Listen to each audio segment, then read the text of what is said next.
All right. Well, special podcast listeners out there. I mean, it's not, you guys aren't special. We have a special guest. That's what I'm trying to say. And it's a very special guest, and I'm excited for it. And it's episode 45 of From the Sidelines. Thank you for tuning in.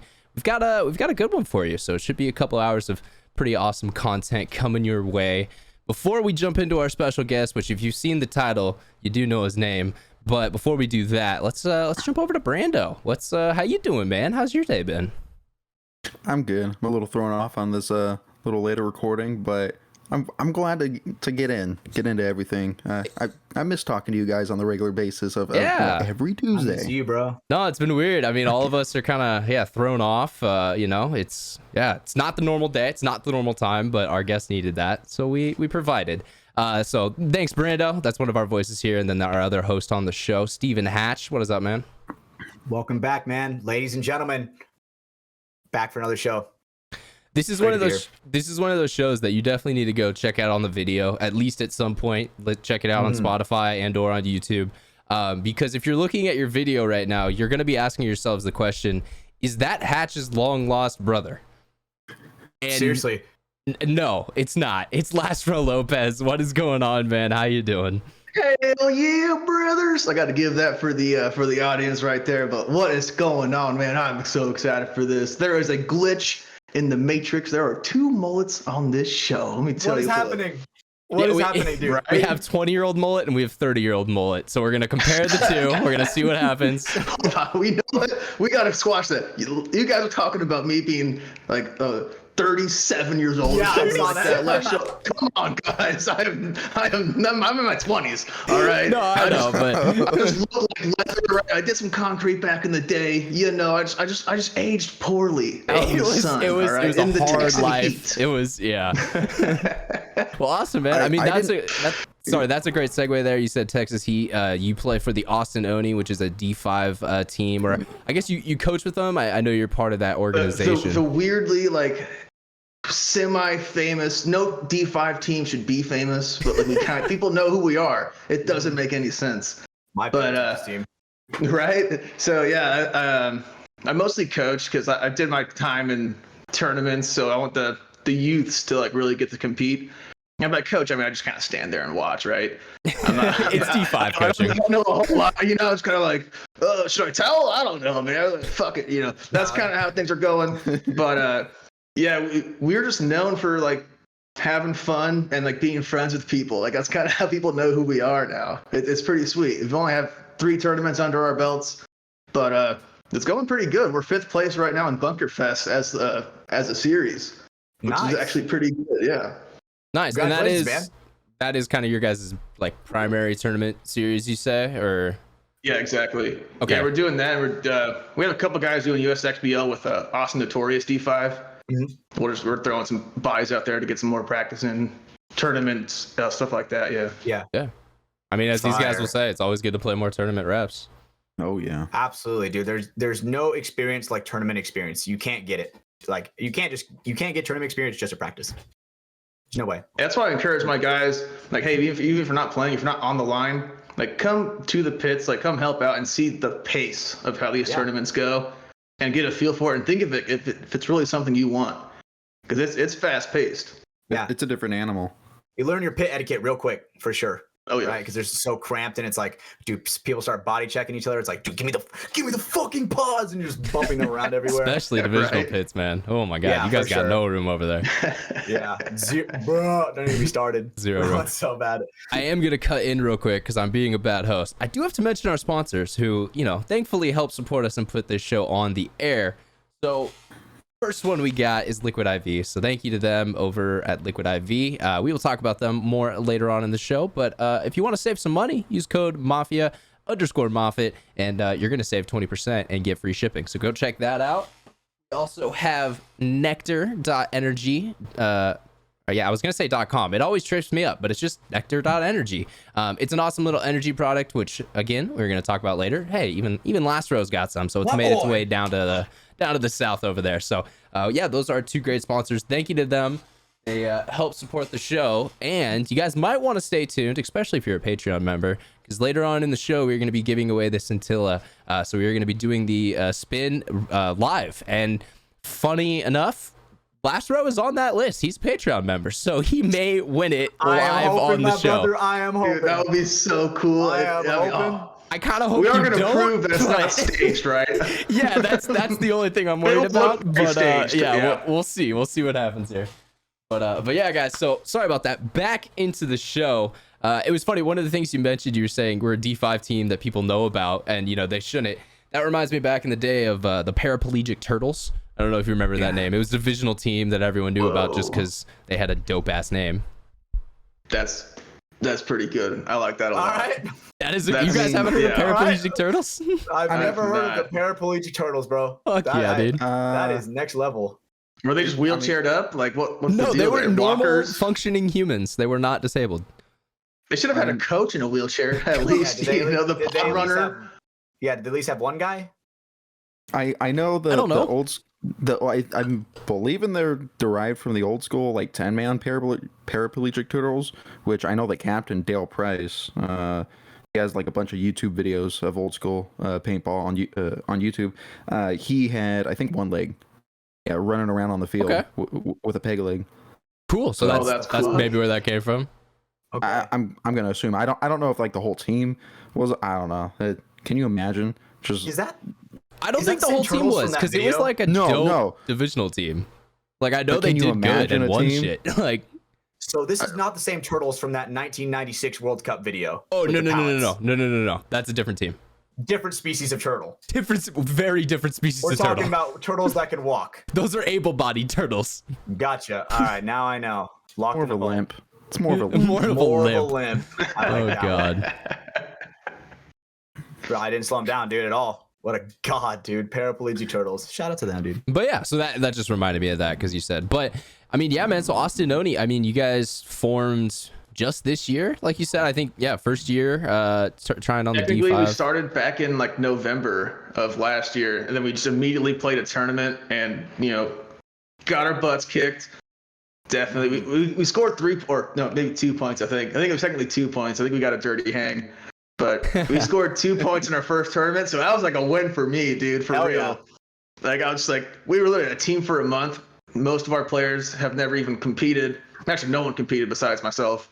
Mm-hmm. And most of the team had like less than 3 months of even playing paintball. And so like to get like 2 points, like I was pretty hyped, honestly. Yeah. I did not expect it. Like, to be completely honest, I was like, we're getting screwed, man. It's gonna be a nightmare, but dude, we got 2 points. That was a win in my books, dude. Fuck yeah, that was like when we won our first match in semi-pro. Got the one win and haven't won since. But you know what? Coming up, baby. We're coming up. Got the dub. That's all you can do, man. That's all you can do. Yeah. Well, if people out there are asking, okay, I've heard of Last Row, but why are you guys having him on the show? Well, there is a little bit of a background. Last Row is kind of a character of sorts that's been involved with some other media stuff in other kind of, other sports, other podcasts. And I wanted to bring him on because one of the things I think is awesome is he's really kind of come back into our sport. He used to play back in the day, and we'll ask him about that history a little bit in the future here. But he's come back into our sport and really kind of, blossomed in it and just jumped in head on and, met a lot of awesome people, done a lot of awesome content so far, and is really kind of doing the same thing that I saw him do when I was just a fan of, what he was doing over at his other podcast endeavor to now like, oh, sick, it's in my industry. And I think it's dope stuff that helps grow the sport. I think it's cool content. And so definitely wanted to give him a spotlight. But I mean, on that topic, man, like I said, you came back into the sport. Where was your beginning in paintball? Everyone wants to know that, that first story. When did you first hold a marker? I'm so curious. Yeah. Oh, dude, it's weird because like I wish I had more detail on like basically my cousin. It's my cousin who got me into the sport, and he used to play semi-pro for like some team in like San Diego area. Probably back in like 2006, I'd say somewhere in that time frame, because he was a big Dynasty fan. So he just got me into Dynasty. But one day, I think it's my birthday or something, when I was probably 9 or 10, he's like, hey, do you want to go play paintball? Like, I can just give you one of my guns and we can just go.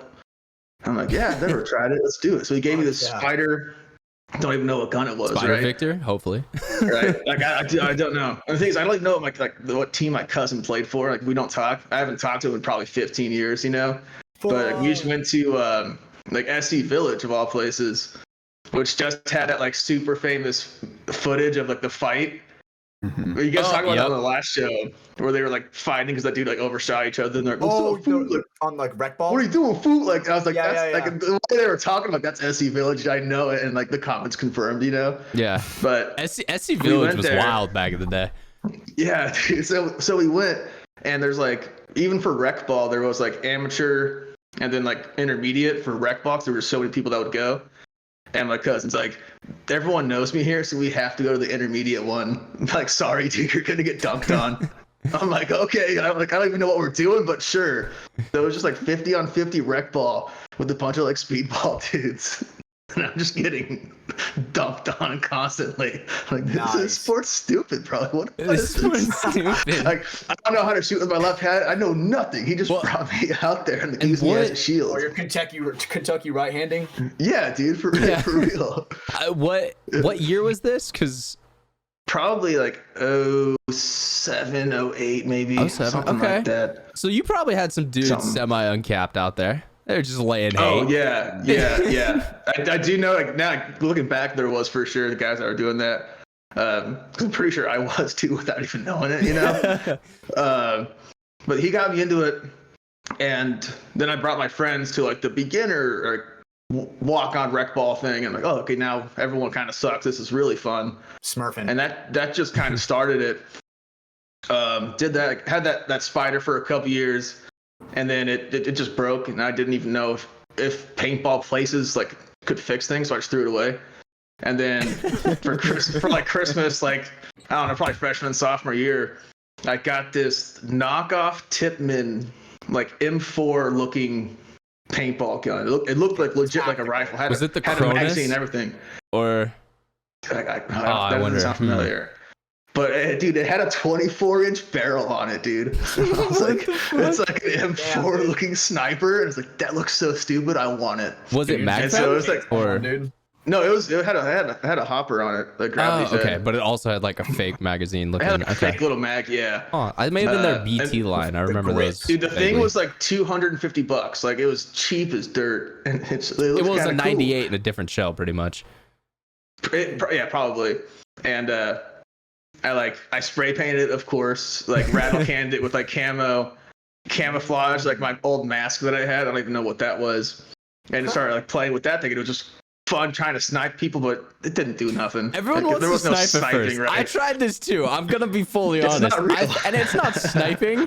But dude, I was like, yo, I'm gonna get like a 16-inch barrel because that's gonna give me a little more reach so I can reach out there and touch people in the woods. Nah, it just makes it really annoying to use. Like, this thing was legitimately 24 inches. Jesus Christ. Like, you couldn't even shoulder it because like the had a butt stock, the tank was right there. Like it didn't make sense. Dude, could you fucking imagine the core sample, bro? Holy God, fuck, yeah. You're hitting oil at that point. Like, yeah, dude. Field owners like, we got black gold. Yeah, straight up, dude. Oh my God.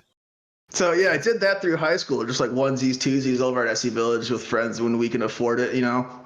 And then I went to Korea like 2 years after high school. I joined the military and I got stationed there. And you like almost phrased that like a vacation. Yes, I went to Korea and yeah, I was like, oh yeah, I guess I was forced to go there. I didn't have a fucking choice.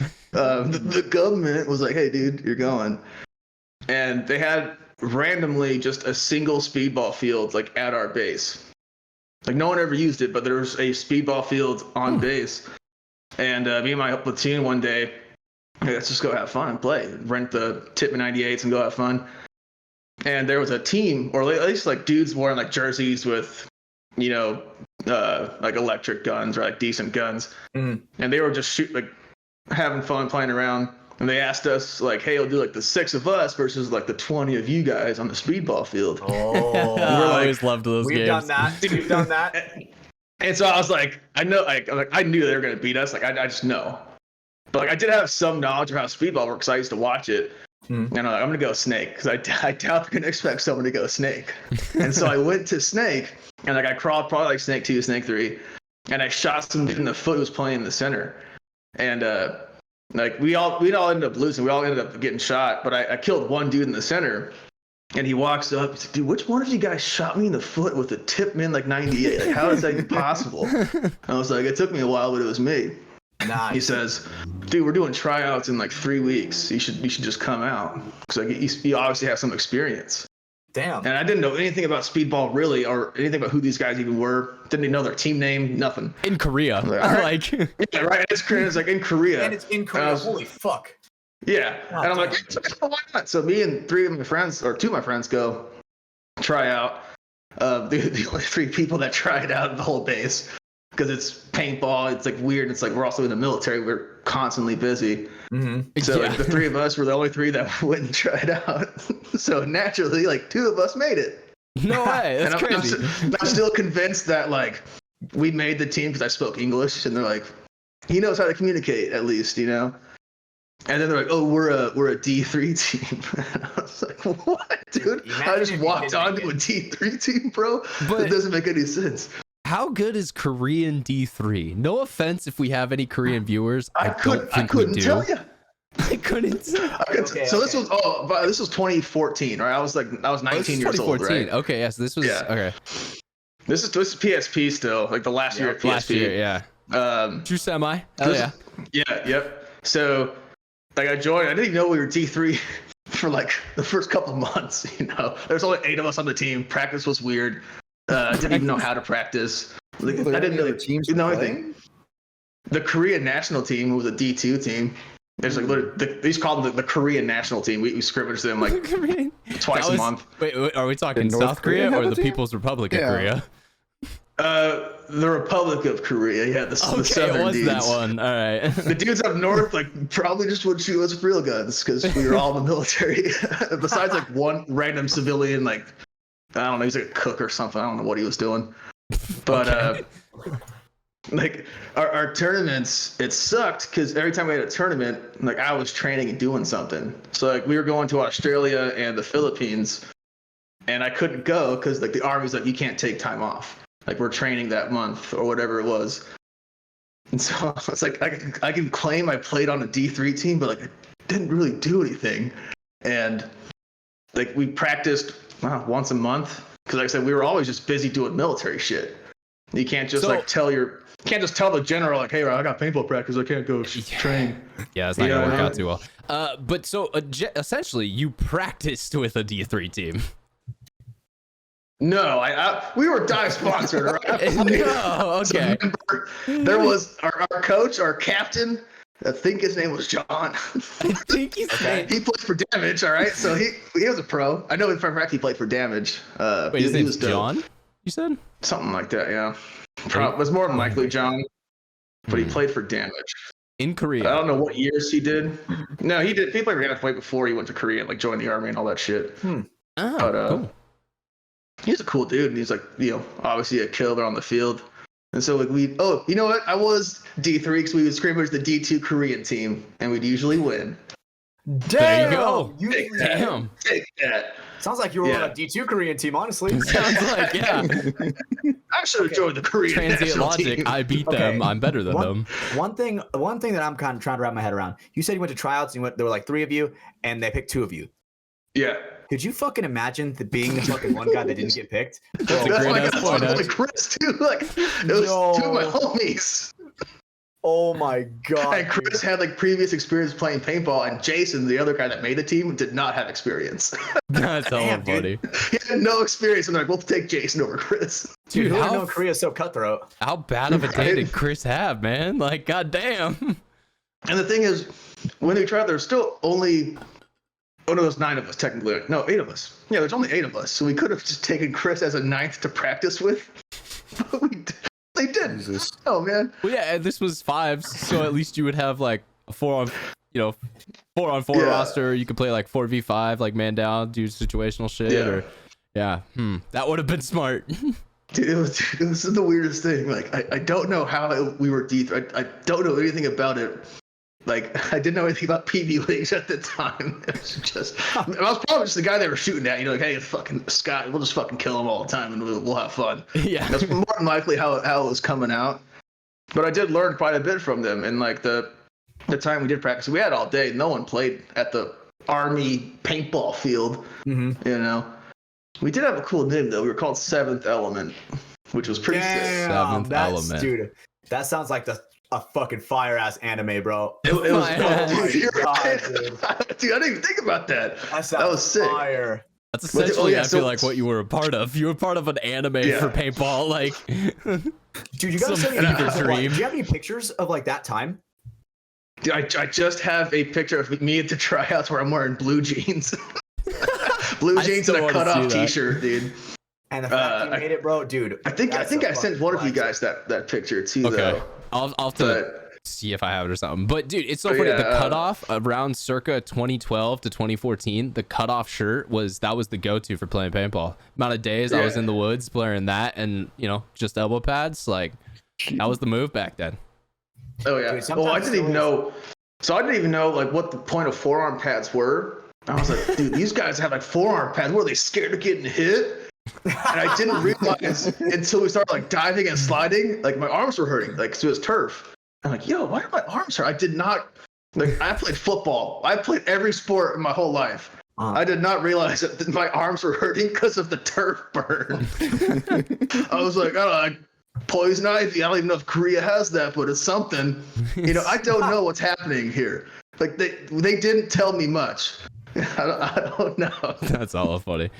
But I was like, I will die on the hill that I was a D3 player. I wasn't ranked that. Dude, Ryan Murray doesn't wear pads. Yeah, Ryan Murray doesn't wear pads. That's true. It's insane. I think. But I remember I did buy crash pants. I'm like, oh, these are pretty cool. I was like, I like these, and they're like, oh, it helps balance too. I'm like, beast. There's actual like meaning to it, For sure. Was there much of a language barrier between you and the squad? No, because so they were all Americans, which is probably why they chose me. Like, hey, he speaks English. Our coach was like Korean, but he spoke perfect enough English. And then Korea is kind of like their language system, like in school, is like how we would learn Spanish or French. They learn English, and they actually like learn it, not just like how we pretend to learn Spanish. I learned I took 3 years of Spanish. I don't know a single word. Actually, I know 2 words. Un poco. It's dinosaur and pencil sharpener. That's the only 2 words I know how to say in Spanish. All right.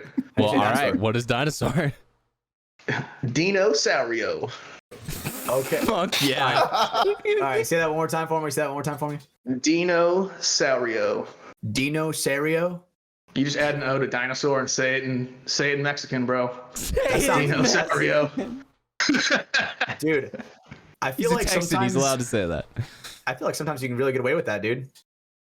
Well, also, like I'm Last Row Lopez, Yeah, that's true. Damn. He's got that card. And then pencil sharpener. This is the only reason why I know this word is because it's fucking cool. But it's sacapuntas. Sacapuntas. All right, sacapuntas. So like, if someone's asking me where the dinosaurs are or the pencil sharpeners, I can point. Anything else?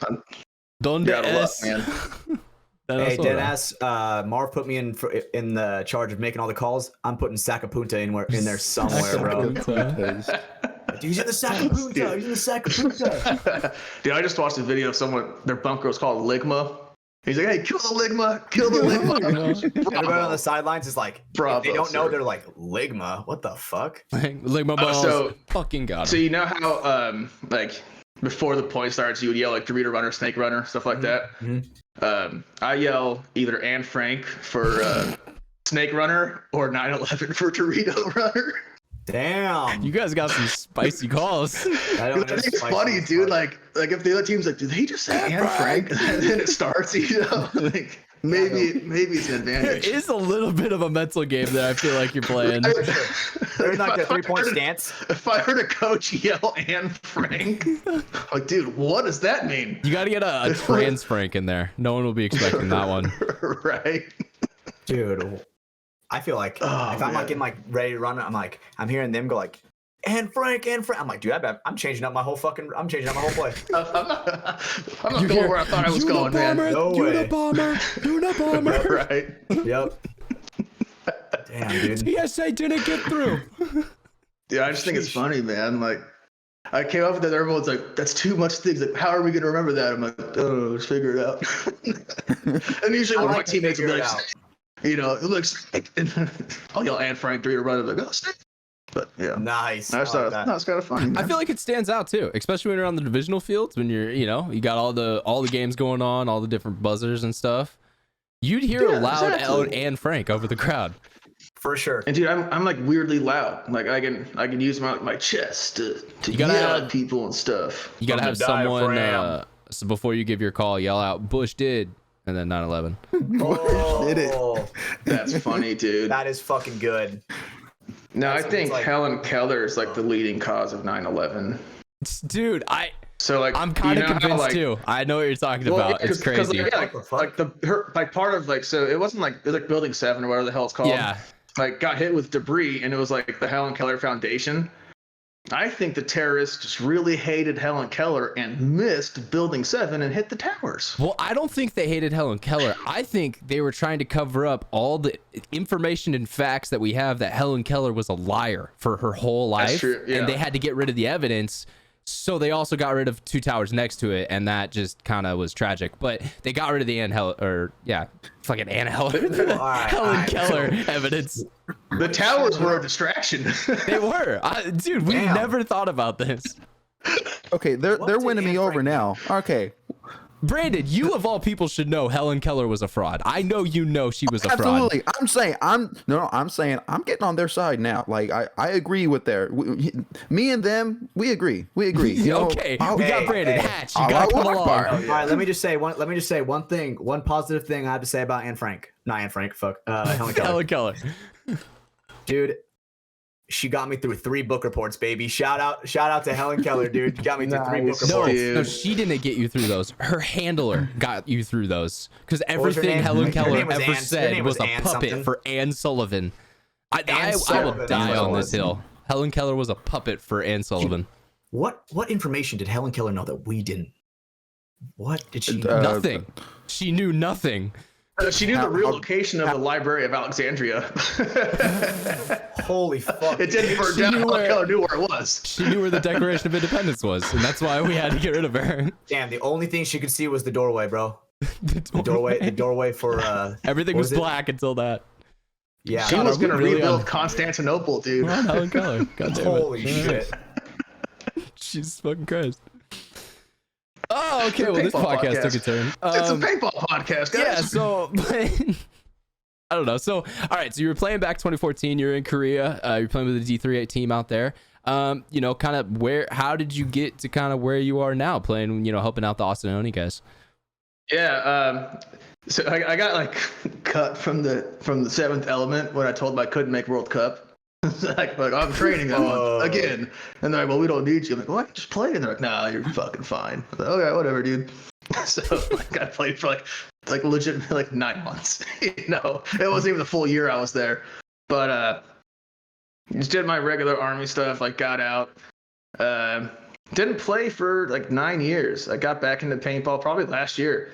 Actually, it was last year. I just want to do something that. Despite my appearance and like everything I live for, do something that's like not involving drinking. Because like every time I go somewhere, it's like I'm drinking something. I'm going drinking, whatever. There's nothing wrong I used with to your love playing appearance, paintball. There's nothing wrong with your appearance. There's nothing wrong with your appearance. I believe he was talking more on the alcohol, but yeah. And little did you know you'd go to a paintball tournament and get drunk there, but of course, yeah, that's just part of it. It's like that's vacation. part of it. Really, I can't not do do But there's a field legitimately like behind my house. I didn't even know it existed. It's less than a mile away. And I was talking to my coworker, like, dude, I used to play. I had my DM14 was still running. And I'm like, dude, I'm gonna go play some rec ball and just see what happens. And he just Googles like paintball guns, and it blows his mind. So he ends up buying like 3 guns. He bought like a CS.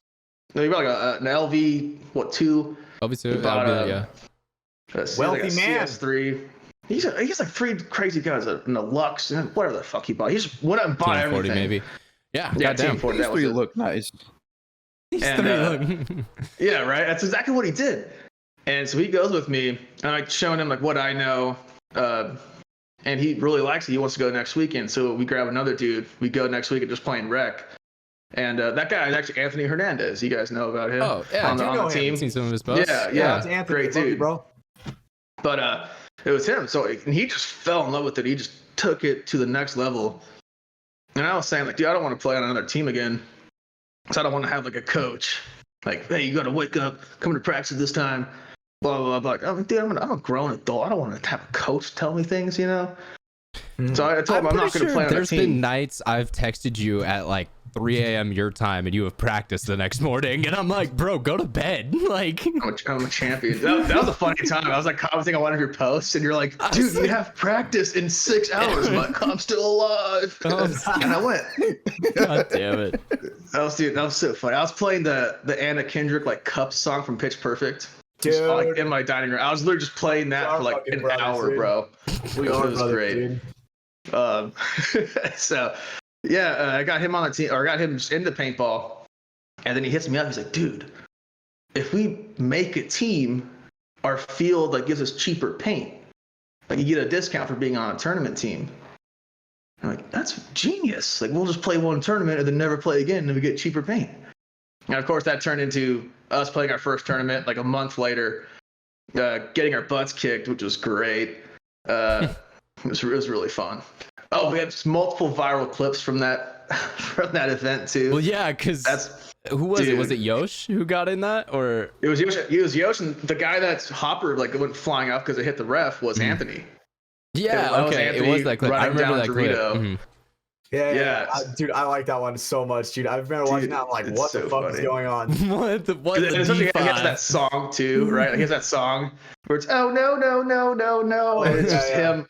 It like pauses. The ref doesn't see him. He doesn't see the ref, and then they just collide. And he got the kill, which is dope. But then his hopper went out of bounds, so they called him out, like or whatever they try to tell us. But he came back to the pits and was saying like, "Oh, I ran into a ref and I got called out." And we're like, "Okay, sure, dude. Like, okay, no what way did you that actually happened." Do? Like, yeah, like we're leaving the tournament, and Yosh already posted it. And I'm like, we're driving back home because this is up in Dallas and we're in Austin. And we're driving back home, like, dude, you're about to go viral. And I just show him the clip. Yeah. It was at Fit, right? Yeah, it was at Fit. Yeah. Oh, okay, that makes sense. Because the pits at Fit, for anyone who hasn't been there, they are right behind the start box, which actually is pretty sick. But it does limit kind of how far downfield you can see, like, you know, what's going on, which I actually think is cool because it makes it so like you can see what's going on your side of the field, and you gotta like kind of. I don't know, like kind of guess for the other side. I don't know. I think it's kind of a cool way to set up a field. Right in front of you. Well, yeah, but then you can only see your side. Like that's what I'm saying. Like you can't actively see the other side of the field if there's like a huge bunker in the middle or something like that. Yeah, I kind of like their setup. I think it's cool. That's how they do it at Cup, where it's like the pro pits are on the like they do like the double grandstands. That's actually that's true. Then the pits on the thinner ends. Mm-hmm. I wish they just kept it like that. Yeah, I do too. I mean, I don't know. It's probably money. That's the reason NXL doesn't do all the things they don't do. I mean, dude, but the grandstands, dude, I feel like sometimes they're filled up, you know, to where it's like if they had just had a little bit more room, like if they put another one in, I wonder how many people would go in there. Yeah, that's true. Dude, it was funny. So I was out at Capital Edge today, filming a little bit of Dynasty, practicing the layout. The layout did drop. May talk a little bit about that. But yeah, so I was out there and I was talking with Vic Gamboa. And it was funny, he was making these comments. He's nervous for this event, and he's really scared because he knows that Dynasty's becoming the enemy, and like they're becoming the you know person people don't like. And one of the comments he said that stood out to me, he's like, "We're not even packing the stands anymore, Ryan." And I was like, "Well, yeah, like people aren't showing up for games and stuff like that." And I don't know, so it'll be cool. I think they obviously have a big target on their back as well. I mean, who wouldn't, winning all those tournaments in a row? But yeah, it'll be cool to see. I think this layout is fun for the players, but no one else is going to be able to know what the hell happens. So that's going to kind of be yeah. You're gonna need a goddamn sky cam or something. Well, I guess Ghost Sports, they do have their towers, so their guys are kind of up high. But yeah, to see into the snake, it's really hard. I mean, maybe the wire cam. I was seeing, yeah, that would help. I think you're still thinking of the live stream though. Like for just us on the sidelines trying to get footage of it, it's impossible to get in there. Let's just start flying. I'll become a drone. Just. We do have a height advantage over like most media people too, though. I do. I mean, there's something. You just gotta The get a brick huge still ass kind stick. of- You gotta get a huge stick so you can just like straight up, maybe right down. And then 5 minutes later, I have freaking Tom Cole or Matt Ingles. Hey Ryan, can you come off the field? You got to take that down. That's way too distracting. You know, I bet if it was a big enough stick, you wouldn't even have to be on the field. Well, I've heard you usually you speak softly and you carry a big stick. So I don't know. Maybe I'll try that. You are the big stick. Yeah, you are the big stick for sure. I wasn't going there. Why are you going there, man? That's the first thing he thinks of. It's like Ryan and Stretch are by far like small. I don't know what you're talking about, sure. but what? Stretch and you and Stretch are by far the tallest media guys for sure. Oh, Stretch is taller than me. He's definitely the tallest. He is the tallest media guy. Dude, I love He is Stretch. a lanky motherfucker. It is. That guy drives to every event. That's so bonkers, dude. Well, so not every event. He flew to one this year. There was, for some reason, he had to end up flying, and it was so funny. I remember he was talking about the airplane. He's like, dude, I haven't done that in so long. It sucks. He's like, I hate being on planes. If you're over like 6'2", planes just aren't a no-go. But I've talked about this before. I won't go into Tell me about my rant. Ugh. Brandon, shut up. You freaking paintball player-sized person. That's I never thought about it like that. The average paintball player is pretty short. Not even gonna lie. Yep. Yeah, we got about our height. Malloy's and Keith's and Ronnie's and those people to like bring our height down, average down. Mm-hmm. There's a couple T-Harms and Sergey's. Sergey's the tall one, right? Am I getting that right or wrong? Yeah, Sergey's a different breed, bro. Yeah, that guy fights fucking bears. I'm convinced. He's Russian, so yeah, we don't mess with Sergey. When it comes to fucking chimpanzee or sun bear, that motherfucker says both. Both. Oh god, yeah. Oh, that's amazing. That guy says both. Dude, that's a throwback. If you guys haven't heard about that, that's one of our old episodes. We talked about would it be more dangerous to fight a chimpanzee or a sun bear? You can go look up what a sun bear is. It is a vicious looking animal. Dude, and then I sent that Reddit clip of just that guy getting just fucking murked by a sun bear. Yeah, I thought it would be sun bear, but no. It's chimpanzee. Chimpanzee I'd rather have. Yeah. I gotta tell you guys about our tall dude on our team. He goes by 2 ton, and he's just this big honky dude, like just 6'3". I don't even know how many pounds, just a brick shithouse of a dude, like manual labor up the wazoo, right? But he goes by 2 ton, and at our first bunker fest, it's like day 2. We're playing this team that didn't win a single point day 1. And we're like, all right, we'll have fun with our first point. And the layout's the layout, but in the center you have a big brick, the car wash at the 50, and then the other team's brick. And we're like 2 ton. Off the break, you're going through the car wash at the 50 to the other team's 50. Brick. And he's just like, hell yeah, dude. And I was like, all right, but you got to keep in mind, there's a ton of paint at the bottom of that car wash that's just sitting there. Like you can't slide through it. You'll be covered in paint. They're trying to call you out for not even being hit. Like you can't slide through that car wash, and do not hit their bunker. Don't hit their bunker because they're gonna know you're there. He's just like, cool, man, I got you. So he goes out, and you have this like behemoth of a man in the 3-point stance. Just, dude, a beautiful sight. And by the way, he looks like the body of like an Uruk-hai, like from Lord of the Rings, those big orcs. Yep. But like he has the hair. Specific reference. He has the hair of like an elf, but just beautiful blonde, long straight hair. And so this dude's just thundering down the field. Looking like goddamn Thor out there. It was boom, boom, boom. Like it was reverberating. Like the turf was coming off the field. Like, it was coming off the ground. The beads were coming. The other team is like, their guns are shaking as like, what the fuck? And he just goes, and his hair is just flowing. It's beautiful. I'm just laughing my ass off. And what does he do? Immediately slides through the car wash. But it's literally a day full of paint down there. So he keeps sliding straight into the other bunker. So he did both things you asked him not to. Both things I told him not to do, man.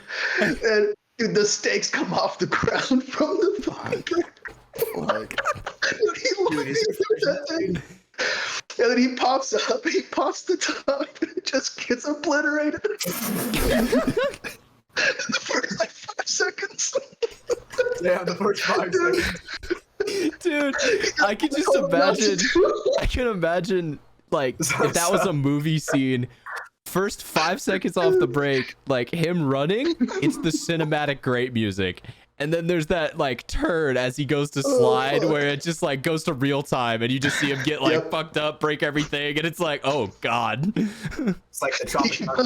Yeah, it's like something that looks so majestic fucks up so poorly. He comes back to the bed, like you literally did what you weren't supposed to do. He's like, man, it was slicker than shit out there. I had to slide. I was gonna fall anyways, man. Oh, dude, it was just the funny. And we won that point. We won a 3v5. We won that point. We actually won that game. But yeah.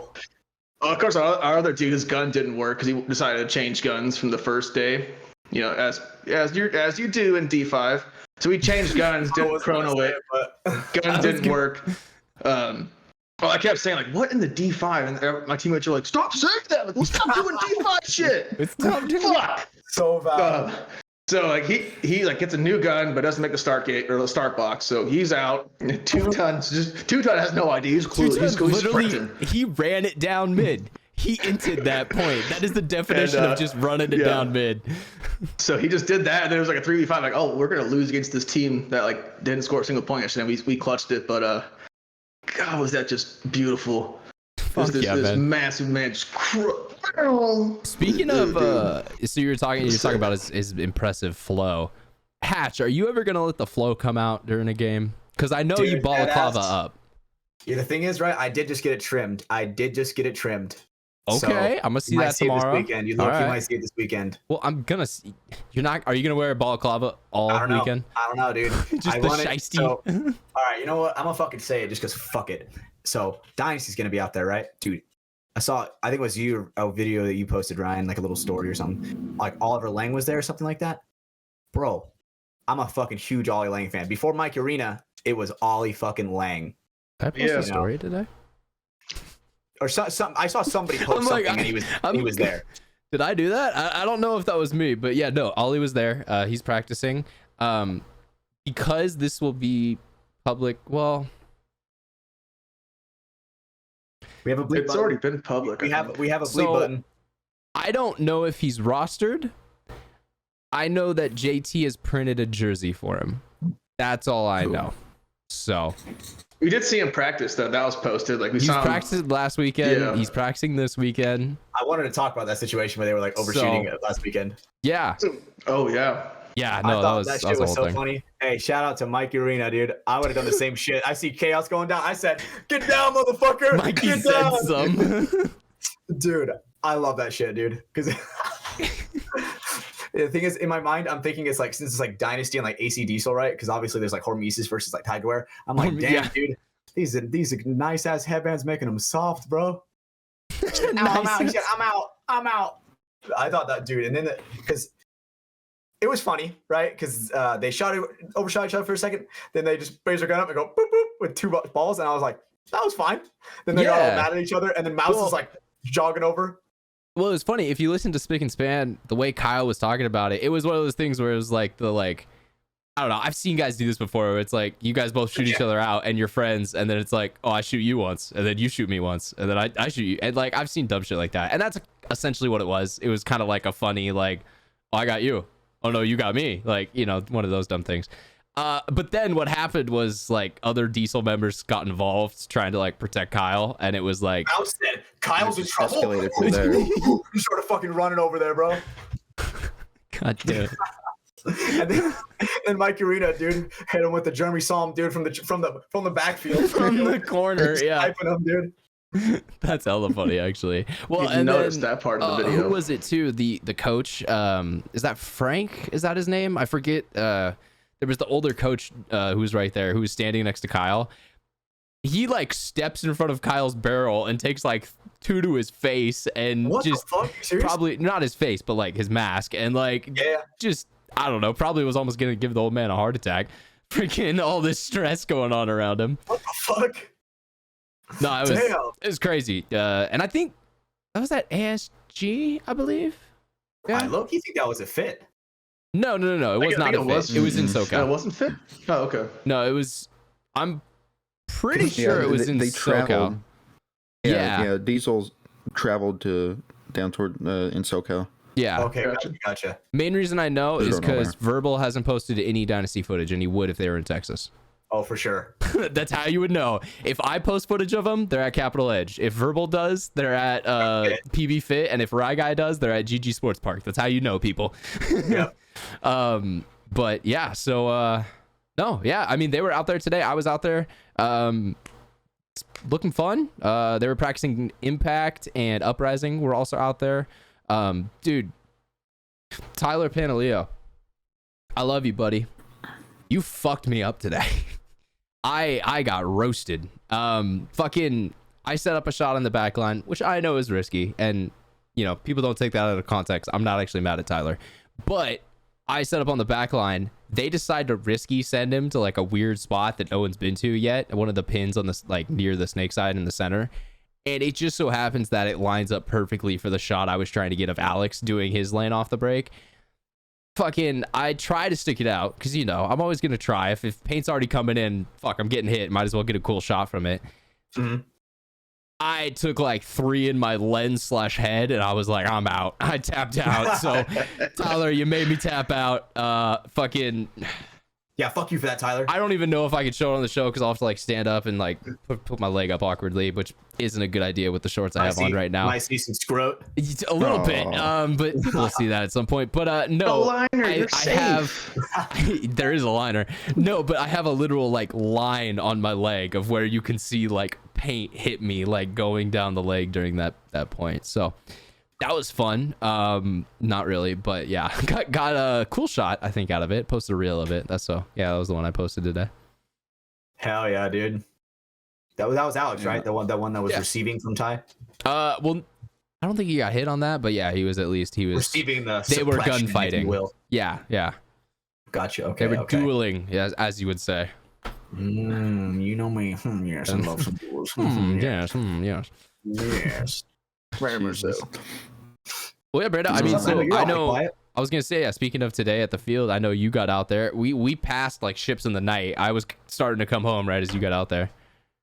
Yeah, missed you by a couple minutes. I went out there after work, hustled my ass to get there. I also went there last night. I helped Marvin, Paul, and them to set up the field, and then we played one-on-ones on there, walked it a bunch, watched Dynasty play. Seeing Oliver was quite a surprise, which was really cool. Yeah, it does look fast. God, this field looks fast, but dude, it looks so much fun. Well, it's kind of funny. I mean, we were saying earlier, I think it may have been pre-show, but it may have been in the show, so I'll just mention it again briefly. We were talking about a point when your dad actually back in the day was playing against Dynasty in some tournament or some practice. Is that kind of weird now to show up to a paintball field for your practice and the same dudes that your dad played against are there practicing? I mean, to think, kinda. I guess it's more of the big names. He didn't necessarily practice against Dynasty, the team Dynasty. He played against maybe a couple of them when they were kids, but not the whole team Dynasty. Because he was earlier too. He was in the earlier 90s, right? Mm-hmm. That was when he was playing. Yeah, mid and late. Yeah, he quit in 97, but periodically come out. Go and play a little bit. But it's weird when big names like Rich Telford. I love Rich, know him little more of on a personal level, so at tournaments when I cross him, give each other a big hug. And I've been with people Rich Telford? Yeah, I know Rich. Yeah. Oh, LaSoya? Yeah, I give LaSoya a hug all the time. Shane Pasana? Yeah, I'll give him a hug. I know all these people. It's just through my dad, and it's other people being starstruck with them. It's kind of weird. Yeah, that's funny. Because I guess to you, different dynamic. I don't know. You grew up I mean, maybe a little bit around the field, kind of around that time. So they were kind of just like uncles in a way. It was just like, yeah, that was a dude I saw at the field sometimes, or I don't know. Like it wasn't, they weren't like a special person or something, if that makes sense. They were just your dad's friends. Like, yeah, it was characters in my dad's stories, you know. And then once I got into paintball, it was like, holy shit, Dad! I remember you talking about Chris Lasoya and like this and that, and he's like, yeah, I can call Chris up right now. I was like, oh, dude, this is weird. This is cool. You know, and then again, meeting them and playing with and against all these guys. It makes sense why you wore really a push cool. mask before this. Now, things are connecting in my head. Very much so. Yeah, very much so. With Mr. Benini. Oh yeah, for sure. Hell yeah, dude. And I mean, shout out to him. He was out at the last tournament filming with Hormesis, dude. So I mean, that was awesome having such a legendary figure and name out there. Benini was, or was it? Benito, fuck. I always get those two mixed up. Was it? God damn it. I don't even want to try now because I feel like I'm going to get it wrong. So let's just keep moving forward. But one of the old school legendary filmmakers in paintball, there's like, 3 or 4, I guess. Yeah, maybe 5. But yeah, so one of them were out there filming with Hormesis. So that's cool. I feel like, bringing old tradition back into, into new paintball. Who's your favorite paintball player of all time, Last Row? Since you've been in and out of the sport, who would you say your favorite paintball player is of all time? Dude, so of course, like I mentioned, my cousin, like he was semi-pro somewhere in SoCal, like Streamers Dynasty. So Dynasty was always on my radar, and like I didn't really know who was who. I didn't even know the internet had to look up the rosters, nothing like that. But when I'd watch the games, like a name would pop up, and of course it was Ollie Lang, and I was a skater kid. So like Ollie, I'm like, Ollie's a skateboard thing, dude. Dude, it really is, though. Yeah, that's what it was. That's all it was. Right? I didn't know who he was. I don't know how good he was. I knew nothing. I was like, my cousin likes Dynasty. He got me the sport. I like Dynasty. This dude is a skateboard name, and so it was just Ollie Lang, and I knew nothing about the dude. Absolutely nothing. And I didn't even know that he became like Oliver Whitecloud on Instagram, and I followed him. So, but I would see him on Instagram, like, probably 5-6 years ago. Who am I following? Like, who is that? I remember when that switchover happened. Yeah. Like he's wearing these like hippie things, and I'm like, well, yeah, exactly. And he's got the feathers in his hat. What is happening? Who is this guy? And I had to like do some like searching. Like, that's Ollie Lang. That's my dude. And that's kind of it, man. Just like any sport, like I don't really know. Like, I'm a huge football fan. Like I go to football games all the time. I get paid to go. But I don't know anyone's names. Like that's where really, the name like Last Row comes from, right? That's why I go to the last row of football games and throw parties. But let's go. It's pretty sweet gig, right? He's too low life to have games, nice, seats. So yeah, he gets to go in the back. It all started because of COVID, and they're like, "You look like you are COVID, so we're gonna put you in the last row so you don't infect anyone." And so that's kind of how it started. Wait. Okay, that connected things in my head. I remember that interview now. Yeah, that was fuck. That was crazy. When yes, I first was on. Yep. Fucking. That was me. Dude. I remember listening to the show. 2 inches long in the back, dude. It was so. Oh god, it was so bad. He convinced the host to buy him a ticket that day because he was himself, and I was partying, dude. Since then, he's helped in them and worked with them and done content with them. But yeah, no, it's. But that's how it started because they're like, dude, you look like the worst person on the planet. You have COVID, but we want you to party. So like you're going to the last row. And we're like, all right, dude. So we were just like shotgunning beers and like drinking beer, like videoing it and stuff like that, Yeah. And then I remember, so I followed you on Instagram during you guys, like there was some live stream going on that Tetherball Academy was doing. And you guys were gonna kill your video editor if you did it. You do 1,000. Yeah, we're gonna kill Sean. So I was like, well, all right, we gotta help save Sean. So I went and followed you. But yeah, no. And then it was a couple months after that I started seeing you post, like your DM14 or your famous picture of you in the what was it, the leopard pants or something like that, the MTV shirt. That was the leopard. The leopard MTV. Yeah. And I was like, dude, you play paintball? Hell yeah! And we kind of connected about that and. Fuck yeah, now you're on a team again. That's really how it started, was just you were like, do you play paintball? I go, oh, this guy plays paintball. What the hell? And I'm like, oh, yeah, dude. Fuck. And then we helped start a team. And then, yeah, dude, the best part about this team is the dude who, like, actually came up with the name, like, Oni. So he like, there's like a couple things, but he's like a super nerd, and he loves Halo.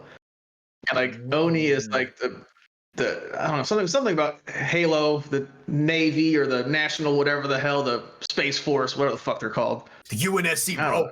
Get it right. There's like some of the UNSC, but it's like whatever like a Spartan is was like it's ONI or I don't know, something like that. He's like, that's Oni. I'm like, what the dude, what the fuck? He's not on the team anymore. He played Frostbite. He played one tournament and never seen him again.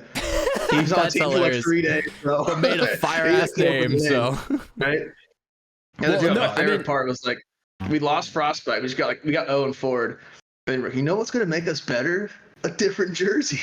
So we just got a whole new jersey, which is the Oni with the quad nods I'm wearing now. Yeah, that was fucking sick. fire. These ones are pretty dope. Well, but then we started winning. Then we changed jerseys, started winning. Doesn't Oni in Japanese mean demon, right? Isn't that its translation or something like that? I got the story of stories. Okay, so we're leaving the last Bunker Fest. Okay, this is oh god, I shouldn't have said that. It's just this really weird. It's a really weird interaction with this lady at a beef jerky place. Okay. All right. I'm in. I'm hooked though. We're leaving the last Bunker Fest. We're like heading home. We're stopping at if you're in Texas, you know Buc-ee's, giant like dopest place ever, gas station / like. Dude, gas stations in southern states are just better. They are. Right. It's just that, and they have like really good jerky. So I'm getting jerky, and this lady. She's like, like early 20s. Just, I don't know. Looks like a nerd, I guess. I don't know. Okay. But she's like, Oni, isn't that like a demon? I'm like, yeah, that's just like cool. She goes, why would you have that on your shirt? I'm like, oh, it's like a paintball team. I'm like, look, he's got night vision goggles. And she goes, nice. She goes, he can't see in the dark. I'm like, not this demon. He can't. He's blind. He needs night vision to see in the dark. This is actually the Helen Keller of demons. But dude, she goes like, that is so. I can't believe you would wear that. That is so strange. I learned something today. Demons can't see in the dark. Okay, what kind of beef jerky do you want? I'm like, what the fuck? Like that was the weirdest thing. She's like, demon, right? You convinced someone night that vision. Yeah, demons can't see in the dark. That's amazing. And I'm like, oh yeah, they can't see in the dark. And she's just like that. She's gonna go home and be like, honey, it's okay. If we ever get possessed, they can't see in the dark. We'll have to like, do things at night, and then we'll sleep during the day. We'll be nocturnal. It was definitely one I was like, hey, you had to be there, but the interaction was so awkward where she's just like, they can't see at night. And I'm like, what the fuck does that? I can totally get that. Like you were fucking with her, and then you're like, vision. What? And she's just like, it can't see at night. I'm like, this one can't. Not this Oni. Not us. Not that Oni. Like, where are you? And just like I'm just trying to buy some like Korean jerky, which actually that's what I got too. Nice. It was awesome. Shout out to Buc-ee's, dude, for the jerky. Korea's a common theme in your life. It keeps coming up. It's good. They got good food. Between anime, food, fucking spending time there. They got good food and like they let me drink underage there, so it was a good time. Nice. Is it actually underage or is it just U.S. is 21 underage? Like, is it 18 over there? The government was like, you can't drink because you still work for us. But the Koreans don't care. Like, here's money, and they're like, okay, you can be like 15. They probably don't give a shit. Oh, I don't know what their legal age is, but they're like, legal age money. is you have money. Like, exactly. That's like no one ever questioned us. And then like even like tattoos, the government's like, you can't get tattoos. So what do? We all got tattoos in Korea, Of course. Because like you can get like AIDS or whatever, dirty needles. Like, yeah, at least I'll be out of the military. I'm cool with that. That's a win-win. That's a medical disqualification.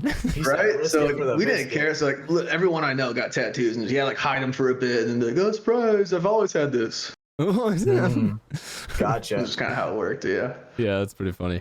I feel like, I don't know, I've seen some like pretty crazy Korean tattoos. Like there probably are some great shops there. I don't know.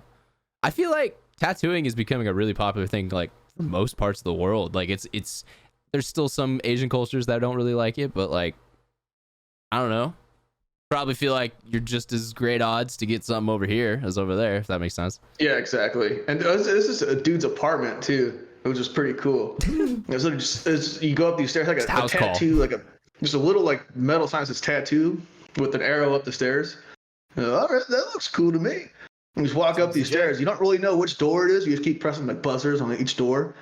And this dude opens up. He's like, tattoo? Sure. And it's just his apartment. It's just his house. There's a kitchen and everything. He's like, lay down here. Fuck yeah, dude, this is legit. This dude's like official, bro. And because I saw all like the ink he had, all the needles, he looked like sterile and clean, legit. I'm just like, dude, I want 2 swords because that's so cool. Swords are dope. Chow, you know. I was like 18. Like, I want swords, dude. So I got like 2 little swords on my chest. You know, like, it's kind of stupid, but like at the time I was like, oh, swords, yes. Swords, fuck yeah. Dude, very, yeah. Maybe I was halfway inspired from like the movie Daredevil with like Elektra. And wasn't there like a person that had tattoos that can come out or something like that? Didn't someone have like a bad guy had like tattoos that come off their body and like that's like part of their superpower? Was that last time that you're talking about like the Ben Affleck Daredevil, right? Yeah, that last time I saw that I was like 8, so I don't fucking remember. Yeah, that could have been what it was. Someone with tattoos. All I remember was there was a scene where it started to rain, so he could actually see her for the first time. Right. That's all I remember from that movie, and that's about it. Damn. Oh, and Matt Damon or not Matt Damon, Ben Affleck wore a really tight red suit. That's Yep. Hell yeah. That's the cliff notes of fucking sword. 2006 Daredevil or whatever year that came out, right? It was pre-Transformers, so it was pre when humanity peaked. Dude, God damn, Transformers is so fucked. Megan Fox, that moment when Shia and Megan are laying on the hood of the car and you know fucking zoom out, fucking song hits, that's probably peak of humanity. I think like nothing, it'll never get better. I am just like, fuck you, Sam Witwicky, that should be me right now, you little bitch. That should be me. Fuck you, you're ladies, a nerd. Evan. Fuck you, ladies, man.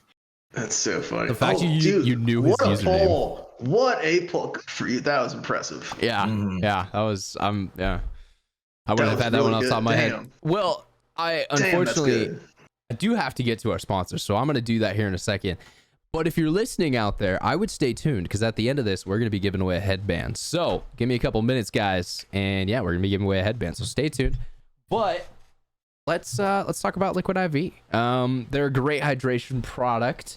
I mean, we use it pretty much every single weekend during the week. Literally, saves my life. You would actually probably love this product. Last Row. It's one of the use cases I always talk about for it is hangovers. So I think you may need to get a couple of these in your life. What are you trying to say? Well, you did say alcohol. You enjoy drinking it earlier, so that's all I'm gonna say. In case you ever get hungover. Rum like right next to me. So. Yeah, it's. What's up? You trying to pop a bottle or what? And this set right here. Oh, I'm drinking rum. That's what's in this glass. But this set's actually for a podcast about alcohol that I'm doing next week.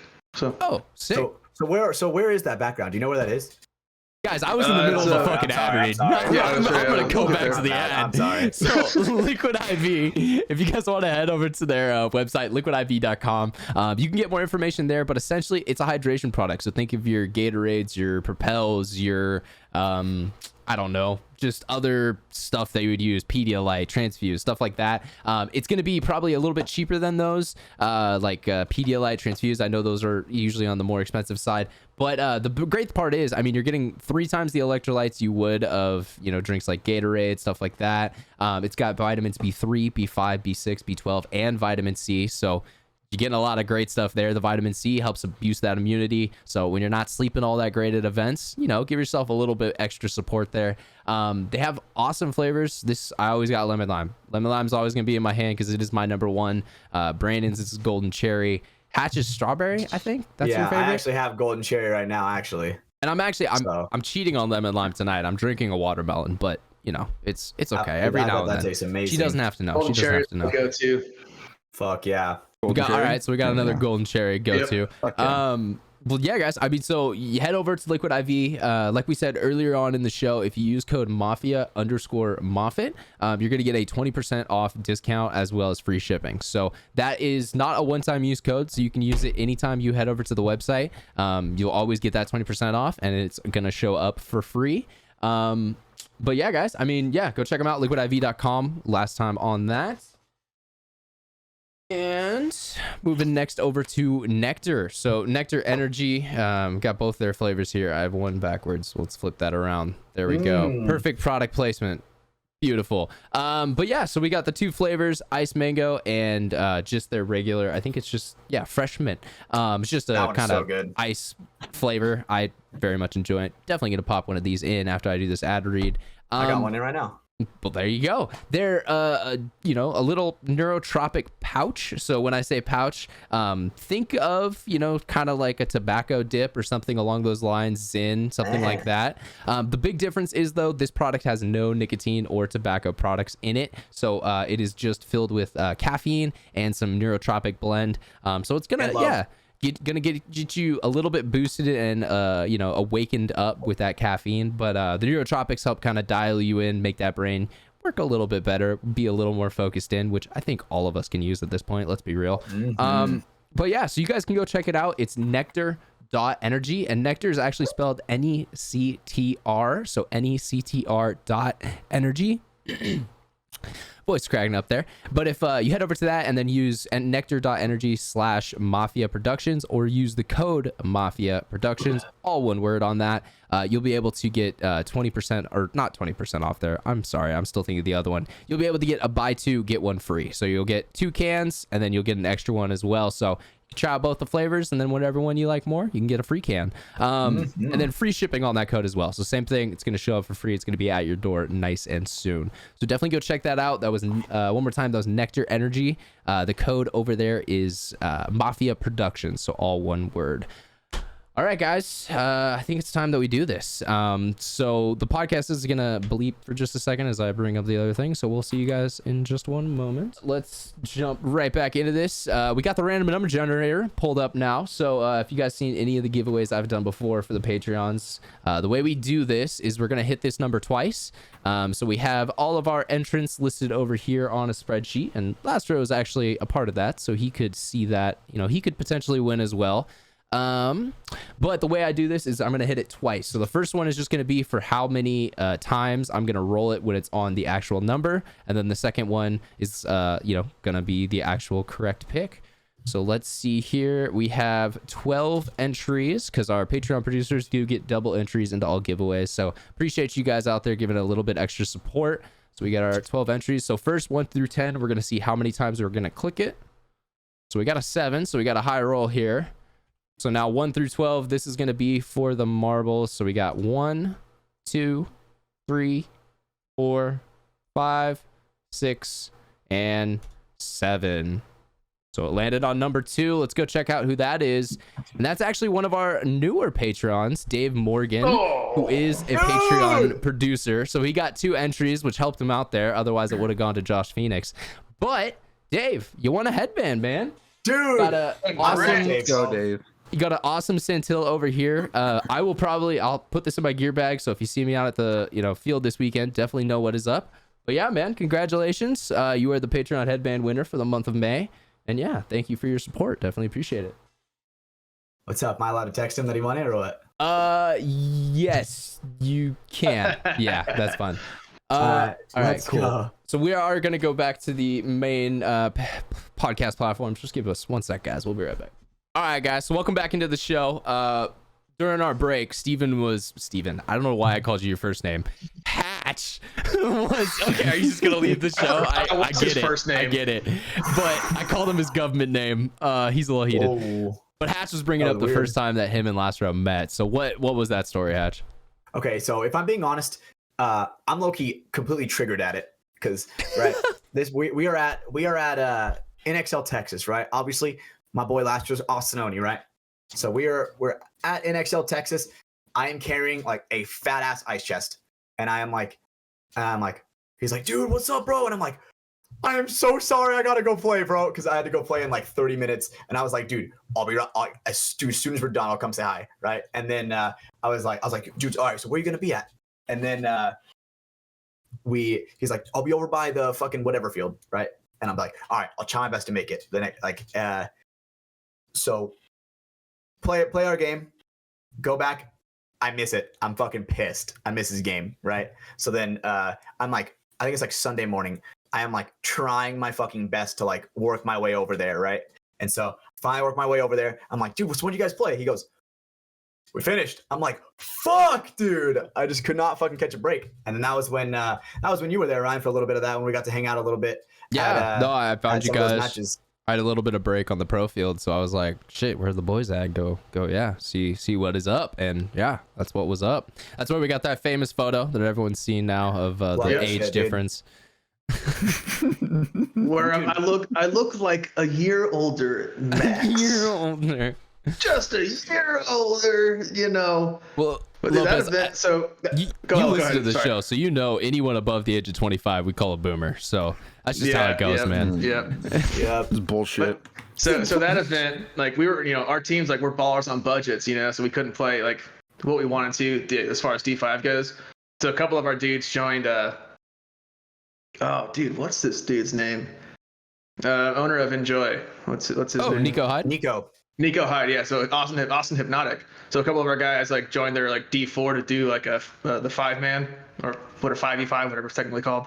So a couple of our guys are doing that. We just called like the team like Hip Oni, which was pretty sick. And we got new jerseys coming out. They're these jerseys, but with like the purple topographic and the Hypnotic logo where the quad nods are. Pretty sweet. Oh, okay, that's cool. Yeah. So that's what we were doing there. You know, Saturday, Sunday, and that was the first time like technically Oni players have been in the playoffs. Because even though there's only two of us, like, hey, we still got two guys in the playoffs playing on Sunday. Oni for life. And so that's why I showed up at like 6 o'clock, 7 o'clock in the morning, and won the first two games. Won the first 2 games I think, then lost the third, and we got 4th place overall. And like that was like what happened where like Hatch literally just missed the game, and I'm like, oh, we're still hanging out though. And then Ryan should have been there. They would have won. You know, if you were there, they would have been first. It's all your fault. We can put everything on Hatch. Let me just say, if I'm not reffing, bro, dude, I'm a designated hype man, bro. Dude, that's true. Everyone, Brando, back me up. Yeah, he is. He is. He's been told to shut up because he's too much of a hype man. I have been. They're like, dude, you need to chill the fuck out, dude. I'm just like, how do you want you to win so fucking bad? That's incredible. Dude, I ended up when we were talking, we were in the pits for like carbon. I was like helping fill pods and like put pod back. They're like, "Are you gonna help or not?" I got a beer in my hand. Hold on. And I put my beer down. I was like, "Good morning," and I'm like putting pods in packs. Like, "Hey, I'm Scott." And they're like, "You're not Hatch." No, I'm not actually. No, I'm not. But one of the players like, "Hatch." I turn around. And she's like, "You're not fucking Hatch." I'm like, "Well, he's over there." He's over there. Dude, I remember Karen Baines. Dude, she comes into the pits. She's like this. She's like fucking took a double take and looked right at me, and she's like, whoa, and she was like sneaking in with her phone trying to take a picture. I was like, hey, let's post for this shit. Yeah, we can take one. Yeah, no big deal. That was a fire photo. That was one of my hold on. That's my Don't background, put it up, bro. That's my background. No way. That's hilarious. Hey, let's go, dude. Let's fucking go, dude. That makes me happy. Oh yeah. But speaking of it's hype, a mullet thing. We wouldn't understand. Right. But so right after we saw you guys leaving the parking lot, you're like, Oni for life, when you were like driving off, and we're like, we're going back to like the main field, and like Austin Notorious D4s in the finals. Like, hey, let's go watch them. I was like, oh, cool, man, let's go watch them. And so we just go to like the standing area. I didn't even know it was the finals, right? I was like half hitting the ass at this point. Like I was just having a great time. Mm-hmm. And we're like rooting for Notorious, like having a great time. We're booing the other team, which I no one really does that, but like we were booing them. Yeah. You told me this story the next day. Dude, you were letting them have it, man. This is so like I think Notorious went up like 1, maybe 2 points, and then NJ Bomb Squad goes and like they score a point like towards our side of the field where we're standing. So they score a point and we're all quiet, and I just go, oh, and then like all 20 of us were like, boo. You know, I'm like, I've never heard a guy boo at a paintball event. That unleashed the beast, dude. We're just every time like one of their players would get out, we'd be like, bye, as they're walking off the field. You know? Oh my god! And then one of the dudes, he's walking off, and one of the Dorito players, he's walking off. I'm like, I kind of feel bad for this one, but it's still pretty funny. I was like, I don't even know you, but I hate you. I hate you. And he looks at me and shrugs, like, what did I do? What the fuck, dude, man? That one is fucking amazing. And I didn't even know what team they were. I had no idea they were Ninja that Bomb kid Squad. is thinking about you to this day. He's like, this fucking mullet guy was yelling at me. Do I know him? Like, but I hate you. I hate you. Everyone starts laughing, you know. And then I asked the other like people watching, because now there's like a crowd. Like once there was like let's start like 10 of us starting off. The crowd kind of like mob mentality over to like cheer and boo for these dudes. And I was like, who are we even playing? I have no idea. It's New Jersey. And I look at them like, gross. They probably have accents. And everyone starts laughing. They're like, dude. And it was just the funniest thing. And then I'm just handing beer out left and right. Like, you want a beer? You want a beer? Like, you look like you're 18. You don't get a beer. You know, I was actually doing that too. Like you are that fucking guy. You are that guy right there. But there was this dude, like, I don't know, big honky, big dude. We're watching like Notorious play, and they kill a Edge player or a NJ Bomb Squad player on Dorito's side. And this big guy goes, "Yeah, that's fun." Oh shit! And like covers his mouth because he's like giving the kill call outs on accident, but he's just so hyped, you know. And we're all just like, dude, having the best time. And then the pod guy's running, and I'm like, pod guy. So now there's like 40 of us cheering for the pod guy. He's like nervous. He's missing pods because we're cheering for him. Like he's literally, you can see him, like, anyone recognized him before. Kind of panicking. And the second time he comes out, or like the third time, whatever, some chick goes, "Take your shit," yelling at the dude of running pods. And we were just cheering for him, man. That was the funnest thing in paintball. Was just the NXL grandstand is a heard blast. A crowd do that. This is the best advertisement I've ever heard for hanging out at the NXL grandstand. So much fun. Tom Cole, pay my man. If you get roasted in prelims and you don't make it to Sunday, you better be in the grandstands, bro. Go roast some people. Yep. You know what I'm saying, dude? Not on the field, with your words. With your words. And then there was that team. Those cut deeper. TPP crew. Yep. We're like cheering. We're cheering for these dudes. We're cheering for these guys like TPP crew because some random drunk guy's like, "I don't like competitive edge. They just beat us." And so we're like, "Fuck competitive edge!" for no reason. And so we're just cheering for the other team, which at the time like a lot of this had no reason behind it. Yeah, exactly. So these are two teams in D3 that we didn't even know of. No idea what their name was. I couldn't see the scoreboard. So we're just cheering for the guys in black and booing the guys in blue. That's kind of all I was doing. You're going off trunk color at that point. Right, dude. It was just wild. Blue.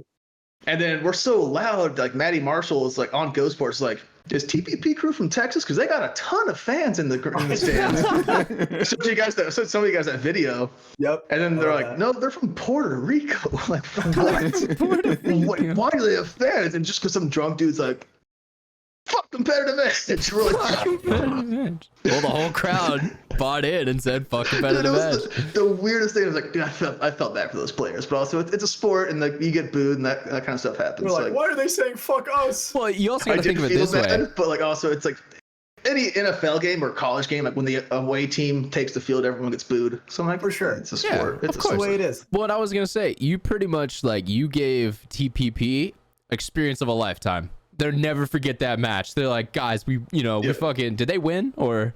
Dude, they won. Yes, they won. They had the crowd behind them. They were going fucking crazy. They were running over and they were like, victory for them. They were like coming and we were like, yeah, like literally at the time I did not know who they even were. Couldn't even tell you the name. Fucking amazing.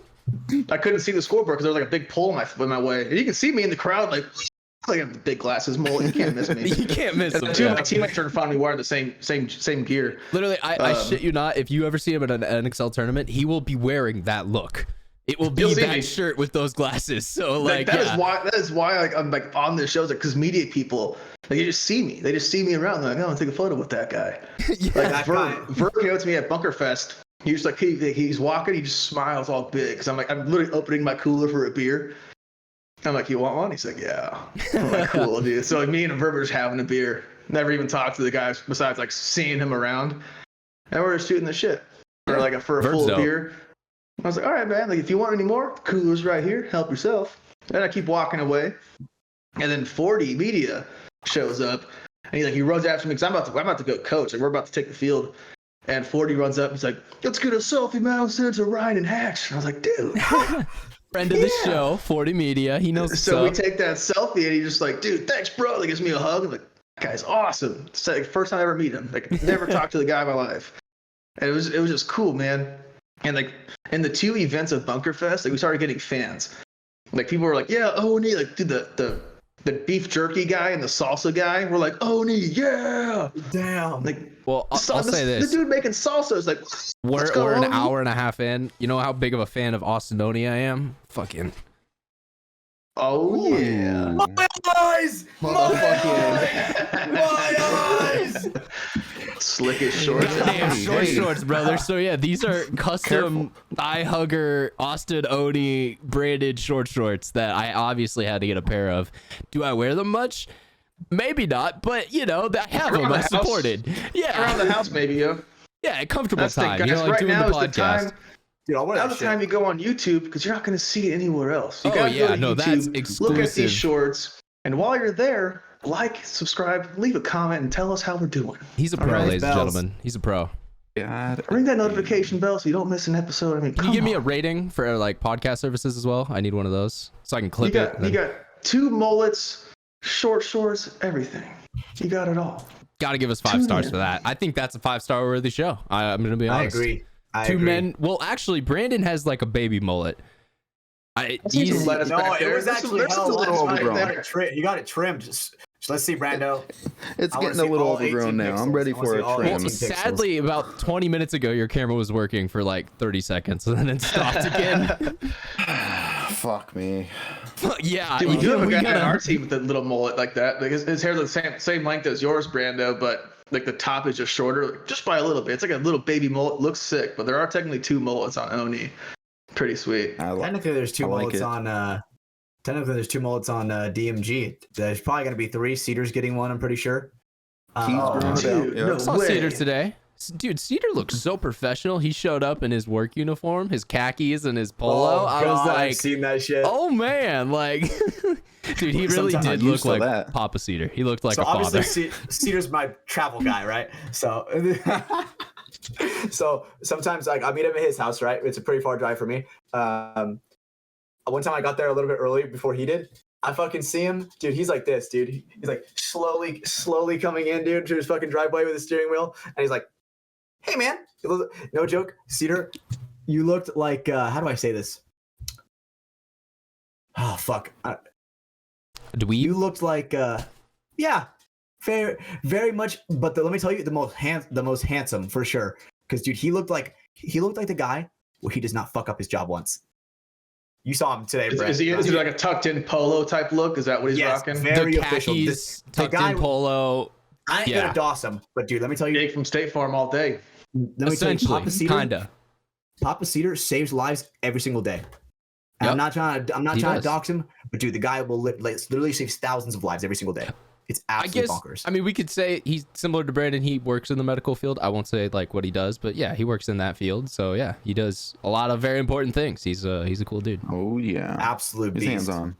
Shout out to Cedar. Hard. Technically a firefighter, so like I saved lives, not really, but I just went to the class for it. I did the class. I'm certified, so I'm certified, but I'm just like never got out of the department. So I can say is that like one of your pickup lines? You're like, well, technically I'm CPR certified, girl. So yeah. And then like, is that risen? Like, yeah. Technically, I played D3 paintball. Technically, and I was a firefighter. It's both things. Like, didn't really compete much. Didn't fight a fire, but I was watching the fire. I was there. All of a sudden, they're just soaked and they have no clue why. So you know, if it works, it works, man. You know, the details don't matter at that point. The details don't matter. God, I have enough knowledge to like fake it till I make it. You know what I mean? Well, that's essentially life, right? And just convince enough people you're doing well. Oh.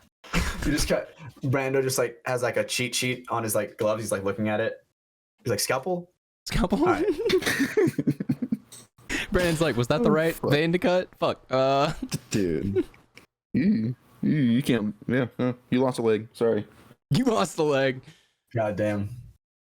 I was about to be a dick. I was about to be like, what's the worst you've ever messed up, Brandon? And I was like, that's not a good question to ask. Well, so Brando, what is the worst you ever messed up? Well, don't tell me you've. Yeah, I don't want to hear anything bad. No, it's not like, I don't know. I gave wrong implant sizes, or sorry, I gave wrong trial sizes during a total knee replacement. and then like myself, the surgeon, and the rep didn't like double check each other, and when we popped everything open, nothing fit because we had like the femur size and the tibial size flipped. It was me so and the rep. essentially, it's definitely not your fault. You took an engine block out of a car and you didn't have the other engine block to put in, essentially. we had the wrong engine to put in. Yeah. Yeah, so you were now stuck with a car without an engine in it that you needed to fix somehow. At least we made it work. Make the person taller, right? If you put a bigger knee in there, they grow an inch. They got a weird, like, awkward walk. He has like special shoes. It's taller. He has like special shoes where it's like the left one, the sole is like an extra got a inch lip. and a half of rubber. The Tom Cruise lifts in there. Yeah. Jesus. Tom Cruise. Hey, everything was made right in the end. The knee fit fine. It was just kind of a big stress level 1 to 10. How bad was that one? Oh, yeah. Okay, there you go. So 10. That was one of the ones where you get in the car and just like you scream. You scream at the steering wheel. Fuck! Yeah. That sucked. Never do that again. That was it. Nice. I feel like Brandon just had a little bit of therapy getting that off his chest here on the podcast, so I'm happy for you, man. Bro. Yeah, let it out. let It's it okay. out. Yeah. I know you Glad you do it feel on the better, bro. paintball field, but it's okay to talk, you know? You can use your feelings too. I look like a therapist in a trailer park. I get it all the time. Like, Same, dude. I don't know. If my therapist doesn't have pit vipers, I don't want it. You know what I mean? Hell yeah, brother. Yeah, if your therapist doesn't say hell yeah, brother, to everything you say, I don't want them. Yo, so I'm feeling kind of depressed. Well, hell yeah, brother. All right, what we gonna do about that? Yeah, he's like, well, Crash hell a yeah. beer, here How you does that go. make you feel? How does that make you feel, brother? You actually have Hulk Hogan as your therapist. He's like, all right, now drink this beer and get over it. My grandpappy's moonshine's been sitting in the garage. Here you go. That ain't my therapist. I don't want him. That ain't my therapist. I don't want him. It's a good point. It's a good point. Maybe that's a service we need to offer. It's like real Come to man From The therapy. Sidelines podcast. Get From the some side. therapy. It's just a really fucked up dude who kind of, I don't know, shits on you the whole time, and then you're like, I feel better. Not bad. That guy was Not really bad. mean to me, but I makes me vented, feel better. and I feel like I got it out. You know, sometimes at least when I talk to my friend Micah, and I'm like, he's like, you know, sometimes you just gotta, he gets me with the hard reality of it. He goes, dude, everybody has problems, you know, time to get over it. It's like, damn, valid. Very valid. Yep. Yeah, just stuff it down I like deep. that. Don't ever think about it, ever. And if it As starts to men come do. out, you just clasp that pan harder down, and you never let the feelings or emotions come out. And that's what I've learned, you know? Hell yeah. It's a very Straight valid up, and dude. safe way to live your life. Luckily, I have this podcast for my venting. That's sarcasm, people. Don't do that. Talk to people you love. Get it out Yeah. before it's too late. Honestly, some of the best therapy that I've learned, dude, having a podcast, dude, not even gonna lie. I mean, essentially, we just get to come here and vent, and then people listen to it and say it's great. So I don't know how that happens. Me either, dude. Perfect. But I Guys appreciate being it. Thank dudes you, and it by the way. works. Yeah. Yeah. No, it's really cool. Shout out to men. Men. Yes. Boonga boonga was sure like caveman like gloves. Me and Brandon have wanted to do that one for a while. Fuck yeah, we got one So in. great. Hell yeah.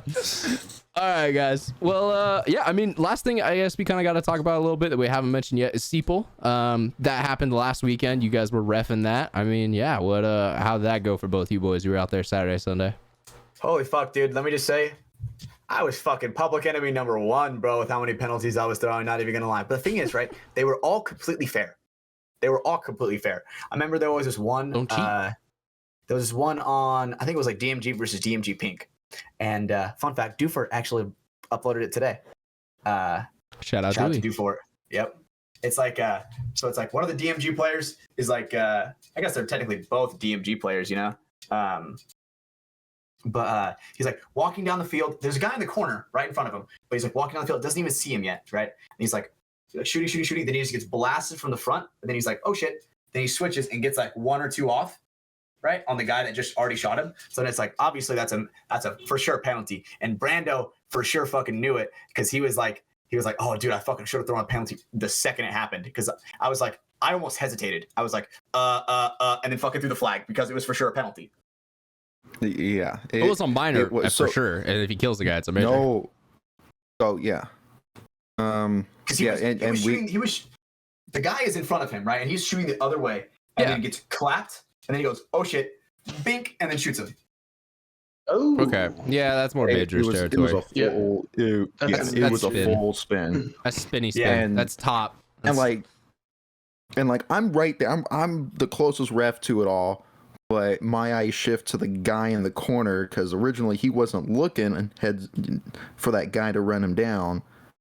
And then when it all happened, I see Micah behind him, like going like this for a trade, and I was like, and then like it's you hatch, and then it's not even that it was a spin. It's that he got shot and then shot him. Yeah, it wasn't a bang bang play. It was not a bang bang play. That's like without a doubt experienced. That's an experienced call where it's like spin. You know, a lot of people, if they didn't have very much experience reffing, they'd be like trade.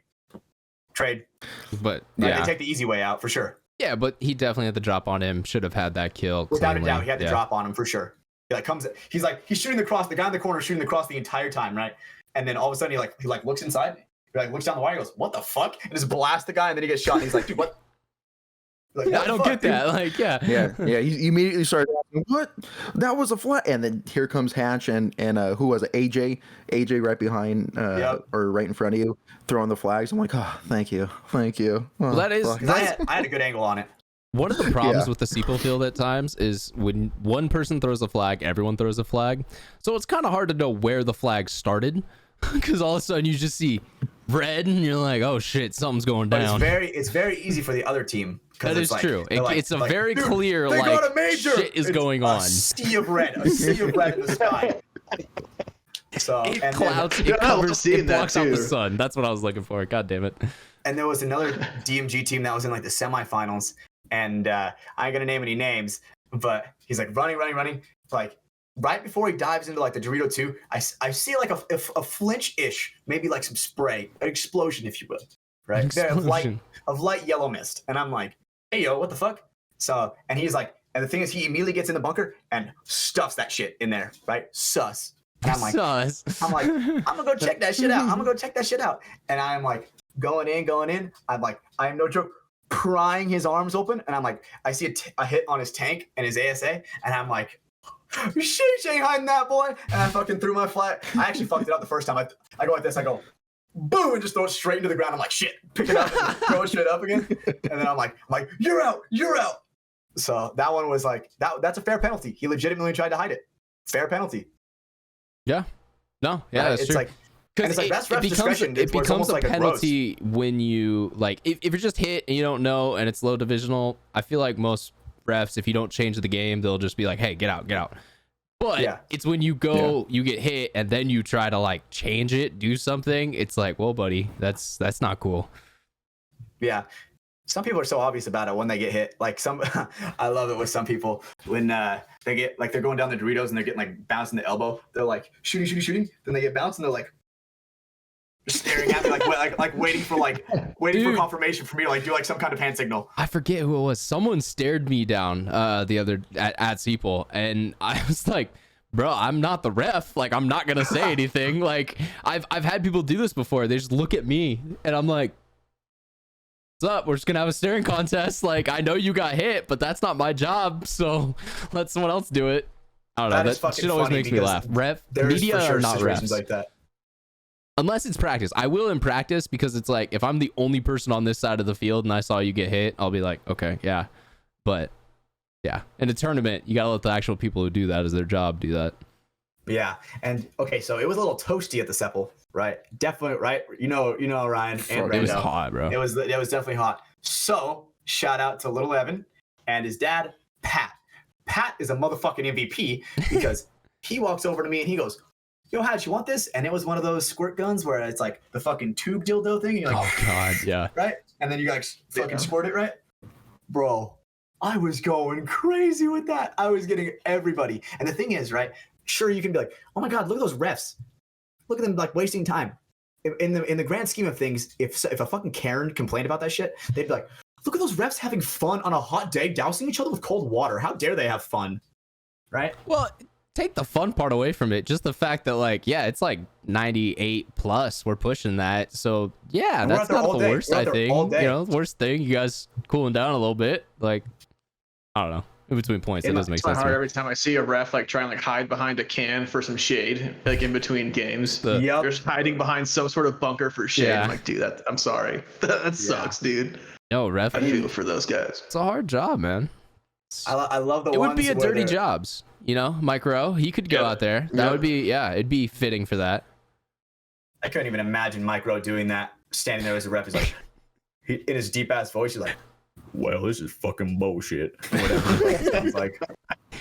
It's a dirty job, but someone's got to do it. Great ass show back in the days. If you have no clue what I'm talking about, look up Dirty Jobs. That's like if you grew up American show for sure. Pretty much. For sure. That was Discovery. Just Discovery, right? I don't think it was called something else. Because I know they had like Discovery Plus, Discovery, all this other stuff. But yeah, I think it was just the original Discovery Channel. What was I going to say? Yes. So one thing I have to bring up during Seeple, he probably thought he got away with this because we haven't talked about it for, the hour and 48 minutes we've been doing the show. What's up, Chase? You're getting your shout out, bro. So DMG Pink was finishing a point. They killed 5. Multiple people were yelling, kill 5, kill 5. We're running downfield. Get the buzzer. Kill 5, kill 5. Chase is kind of lost in his own world over on the Dorito side. My boy must have thought that the snake was still alive because he comes around the corner of Doritos, puts like 4 in my arm after everything's already dead. And those are the worst because you're just like, I was not supposed to get shot anymore. Like the getting shot time was over. Now I'm in the safe time before I get shot again. And so I'm laughing my ass off too because after he shoots me and I'm like, I do the like, what the fuck, bro? The like, the hand gesture. He comes over right after and he's like, please don't talk about me on the podcast. Well, here you go, buddy. You can't say that. Why would you fuck it by saying that? I have another one that's kind of like that. That's what you get, Chase. Shout out to you, Chase, you piece of shit. I don't even know you, but I hate you. Yeah, there you go. I know you and I hate you. Can you give me a clean recording of I don't even know you, but I hate you for our soundboard? I need that shit in my life. I think that would be amazing. I don't even know you. Oh, then he goes and talks. I need you to record it locally because over the internet it's getting fucked up. Got you. Yeah, record it, send it to me. We will have that on the fucking soundboard. That's so good. Dude, so at the Sepul there was this one guy that hella tried to fucking cheat. I ain't gonna name any names, right? But I caught his ass for sure. He's like running up to push the buzzer, and he's like, "Did they towel it?" Like looking around. And he's like checking over himself. He like has his gun, goes like this, turns it over. I lock eyes with him. And then I lock eyes with the hit, right? I can see his eyes through his like smoke lens.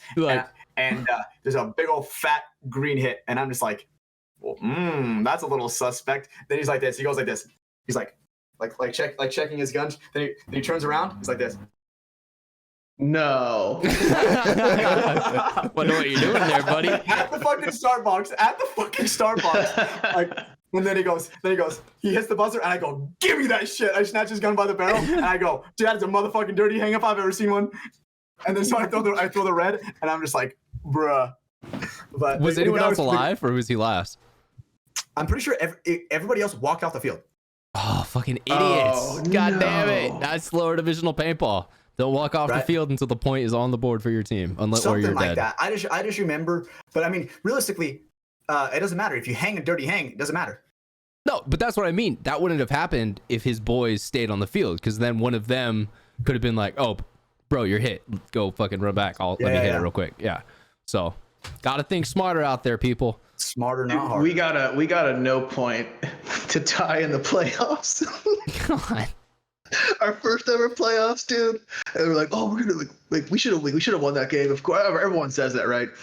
We should have won that game. And homeboy decides to do a flip over the start gate for no reason. What the fuck? Like the was it who did that a couple years ago at Philly?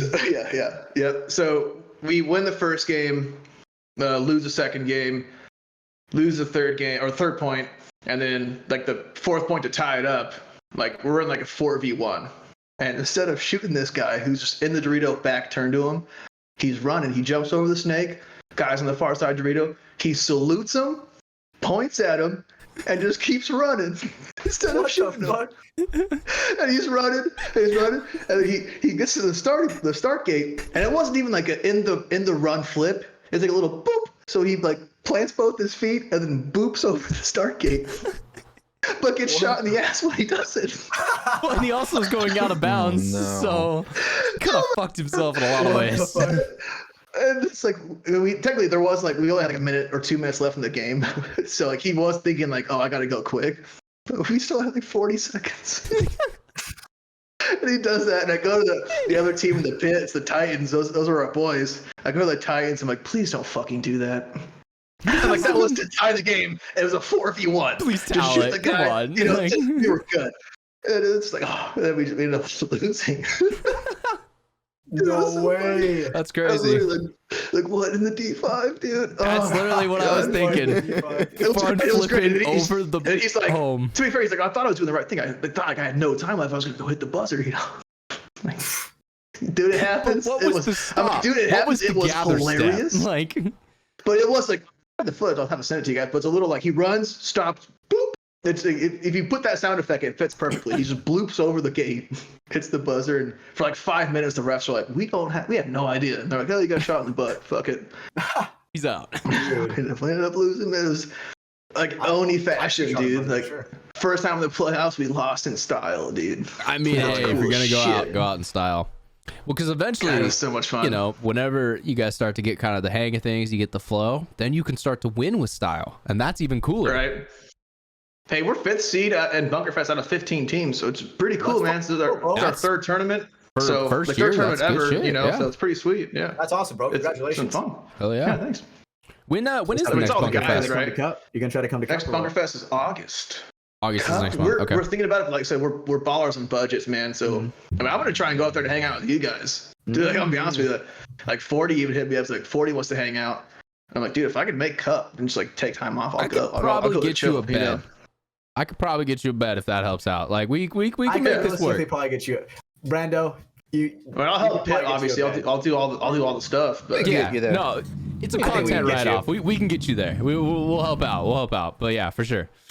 Well, yeah, we'll talk about that off air, obviously. But yeah, like, no, for 40 sure. was like, well, hey, we all gotta hang out. Like me, you have to mullets, everything. Let's be sick. Go. Like, yo, dude, let's do it. The mullet party. I think Will wants a mullet, but I don't know if he can grow one.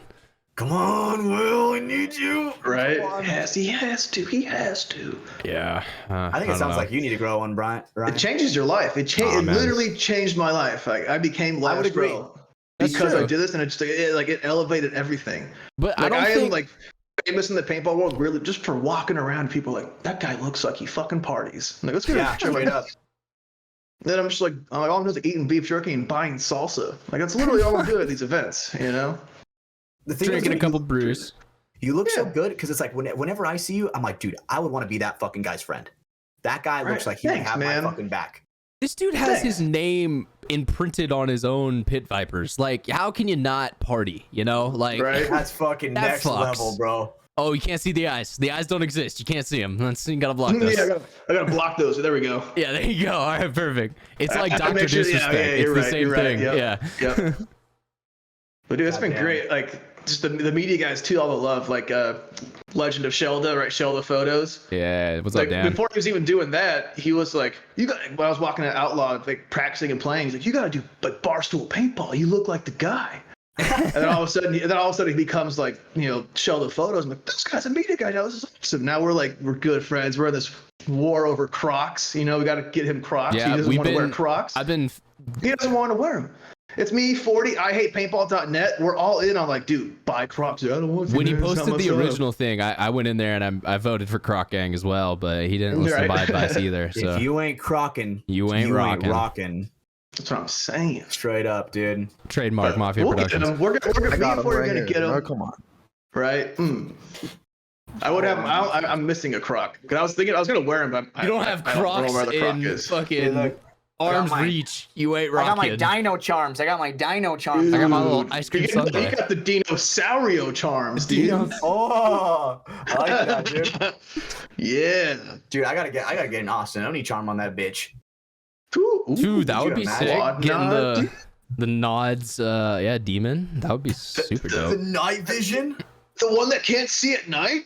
Yeah. Why can't that demon see at nighttime? Like, just give me beef jerky, lady. Come on. Just give me beef jerky. That's such a weird question. Hungover. Come on. Give me the meat. Give me the meat. We just lost a tournament. Give me my beef jerky. I'm a professional paintball player and I lost, okay? So. Gosh.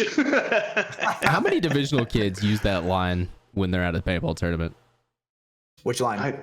Or like how many divisional kids you think have told a girl at some point, like, yeah, you know, I play like really high level competitive paintball. Like I'm pretty much a professional. Like it's a pretty big deal. Something you should brag about, and they don't know. I know, but it's like I feel like someone out there has used that before, and they're like some D5 shitter.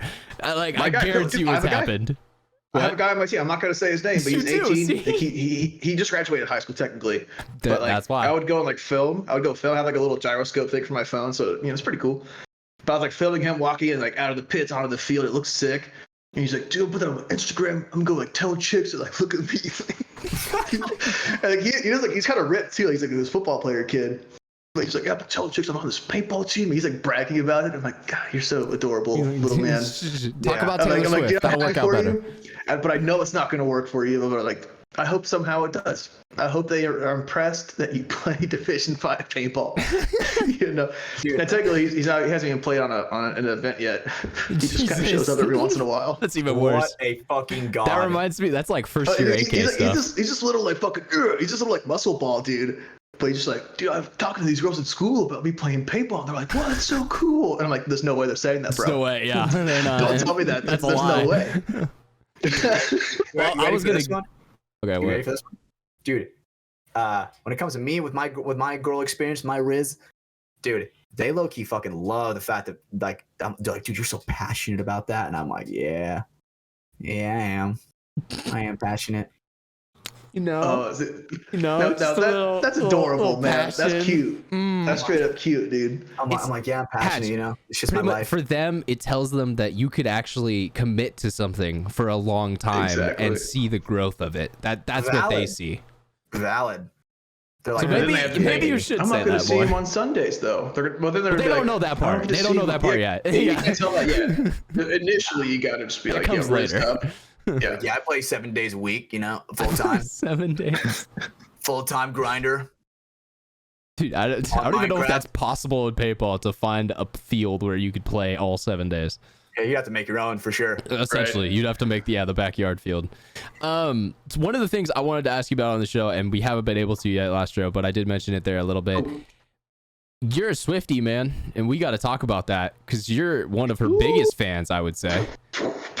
I really am, dude. And like people like the other media company I work for, like a lot of them think it's a bit. And I was at the studio. Actually, you were there, I think, Ryan. I was there. The guy even said like, we thought it was a bit. And I'm like naming like all of her songs. But no, like, she wrote this song, that song, this song. Yeah, this was the day after NXL. Last Row took me into their studio in Austin, and fucking dude, he goes on and had to like defend his honor in front of everyone. It was a performance, man. Dude, ever since then, I've like dubbed myself like Taylor Swift's like royal guardian. Like she's perfect. Bro, like, I have like you're becoming an SJW at her concert, and I bought this little thing you hang on your wall. I made it into a cape, and just like all of her faces through like the Eras. It's the Eras tour. And so I was just walking around with this little cape, like I'm her royal guardian.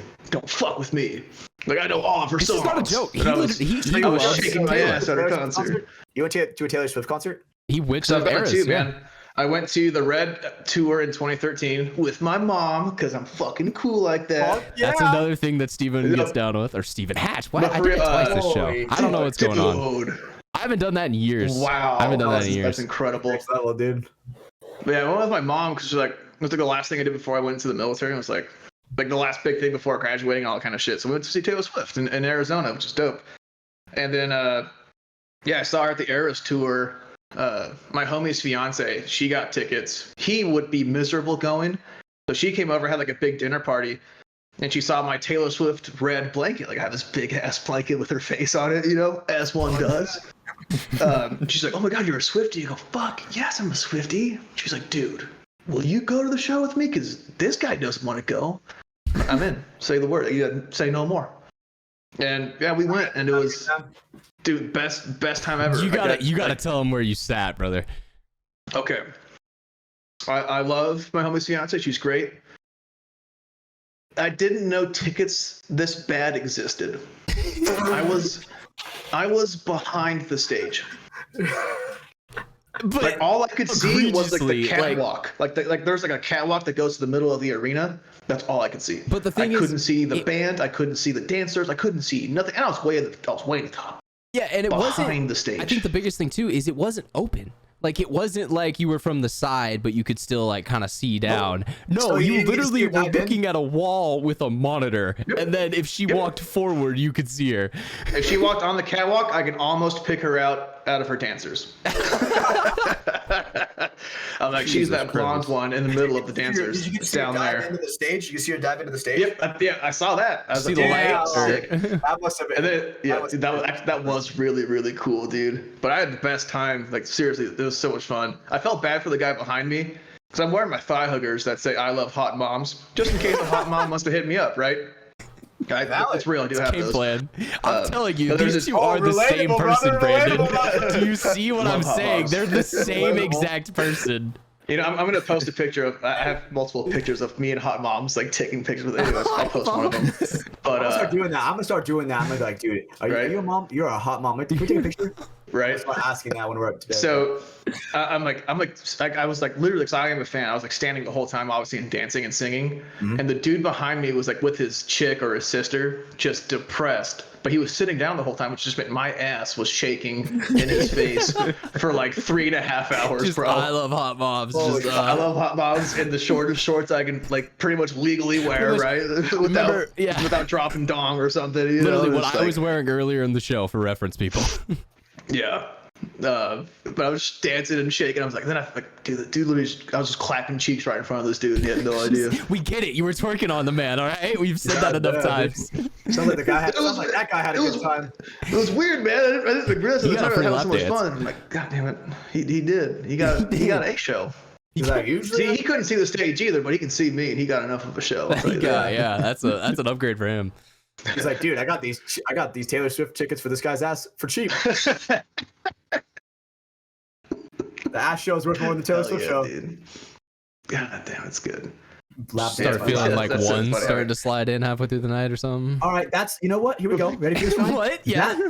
That is the word that we're gonna use. If you're listening this far into the podcast, Last Row Lap Dance. If you hear that, lap dance. Okay, that's a good one. If you're this far into the podcast, comment Last Row Lap Dance. Message us, whatever. If you're this far in the podcast, we'd love to hear the love. You know what I'm saying? Guys, that's our special code word of the week. We gotta eventually get a little like sound bite for that, like the code word of the week, something like that. All right, I'm talking to Cody for that shit. I'm gonna get an audio jingle. All right, Cody, we're gonna cook it up. Let's get a little something on there. I want it fast. I want it quick, but I also want it to be memorable. So those are your keynotes. All right. I wanted to show off all of your vocal range. That was me last week. I need your whole scale, everything in 15 seconds. All right, go. Damn, that's a long ass jingle for 15 seconds. That's all he's got. He's got to put something together in that time. Oh, I want first thing that comes off the top of his head. That's what I mean. That's a good ass one. I like that. I think we could actually get something decent if we tried that. Yeah. It's just like a plagiarism. It's like it's literally just the 2-300 Empire. It's like it's all just random other people's slogans. Cody's like, I don't know, call JG Whitworth. Yeah. 77 cash now. Yep. It's my cash and I want it now. Yeah. I love that shit, dude. Those are some good commercials, man. Shit, I hit the wrong button. Well, round of applause anyways for that. I mean, fuck it. That's yeah. Round of bring it in anyways. Awning, all the good stuff. Dude, the sunset retractable awning. Oh, yeah, right. Oh god, sunset. You got it. Yeah. I didn't know the name of it. You got it, dude. Damn, I remember that commercial. Like, it is so hot in the summertime on our porch. Dude, it is exactly like that, bro. The awning takes like the whole commercial just to open up. It's just so slow. Dude, I remember seeing that. Like, that was like a fucking fever dream when I was like, I almost felt like that was one of my first memories. Seeing that shit. You know which one? You know which one was a fever dream to me? It was the copper pan one. I don't know if you guys ever saw this one, but it was like some like non-stick pan that'll never get stuck ever with anything, and it was like they're like fried eggs on it and shit. Well, they were like putting crazy shit into it, like they were like adding sugar directly to it, like it's not getting stuck. Frying sugar. Yeah, I was like, what the fuck are you guys doing? Do you guys remember that one where it was like these dudes in a band and they're like FREE, that spells free. CreateReport.com, baby. Yup. So fucking good, dude. That one is so good. I love that one. Dude, there's so many great jingles like that. One of the best is we'll go with one last one for the sake of talking about fucking commercials. But the people who would like have like a gallon of milk and be like, what? Like spill the milk everywhere, or they're like, do you have a problem with your Tupperware? And they open it, like the lid explodes. Oh yeah, and it's and then the circle would like come through. It's in black and white. Everything else is in color. just ingredients going flying. Yeah, like that's not a thing. It's just so dramatic. Are you so clumsy? You burn down your house every time you cook. Like, they're just like shit, and all of a sudden it's like, oh, just fucking throwing it up in the air. Whoa! Just I mean, talking about commercials, we can't leave out the late and the great Billy Mays. I mean, OxyClean, baby. That man was snorting some OxyClean too, but he had the energy to go all day long on those commercial shoots. There was like a putty one he did too, right? Or it was like a putty? Mighty Putty, like Magic Putty or something like that. Mighty Putty, I think it was. Mighty Putty, yeah. You take. Oh yeah, it was like this Mighty Putty can hold up to 45 pounds. And there's like a plate. Yeah.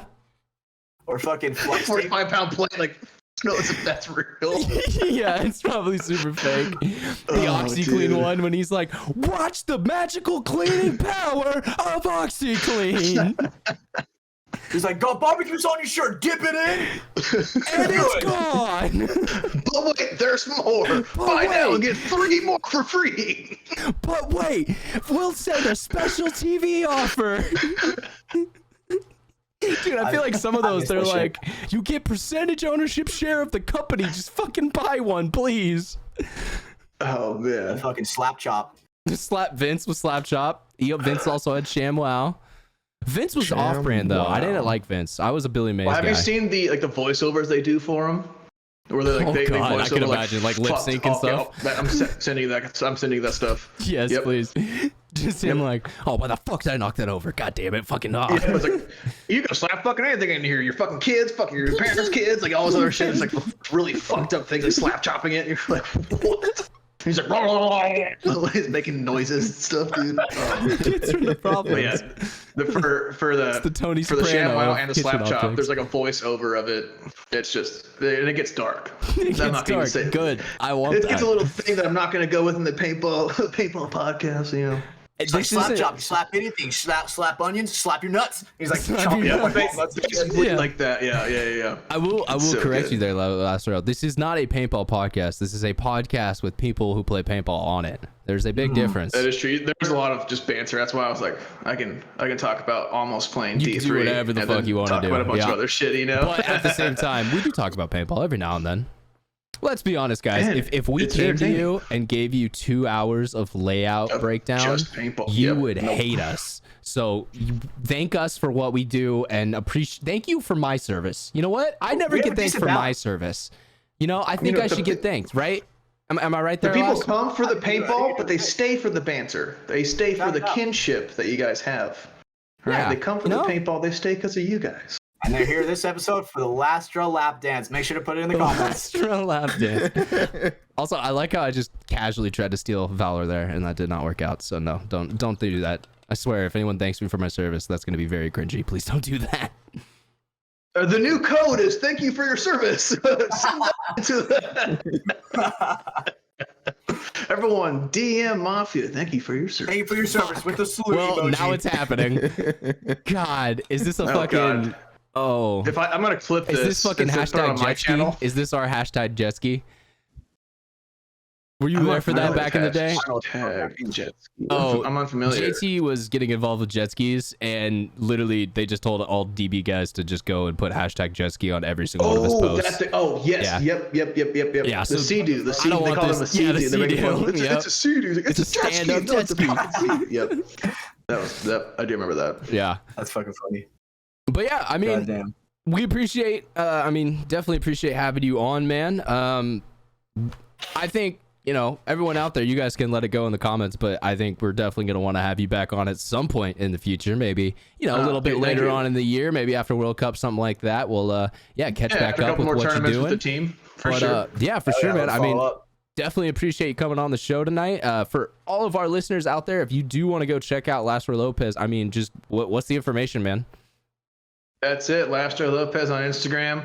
That's basically the platform I go off of. I know you were talking earlier. You were doing some sort of podcast or stuff like that. Is any of that stuff still running, or what's going on with that? Actually, I'm going to do the announcement pretty soon for that. I'm doing a podcast about wine. I'm in school to become a sommelier, which is another weird thing people don't know about. Yeah, dude, I have this. I mean, the books are right here. I'm a member of the I'm a member of the Society for Wine Educators. But yeah, I'm doing a podcast about wine with this. Man of many facets. That background makes sense. Yeah, right. That background makes sense. Yeah, that's why I have this background. But it's this. My co-host is like a special forces veteran who is a sommelier, so he's just badass, like fucking killer, Tansy. Tansy. Oh, it's Tansy. Okay, yeah. Former cop. They just does all kind of crazy shit, and he's a sommelier, so he's getting me into wine, and we're just gonna go over like, hey dudes, it's cool to drink wine, and we're gonna give you reasons why.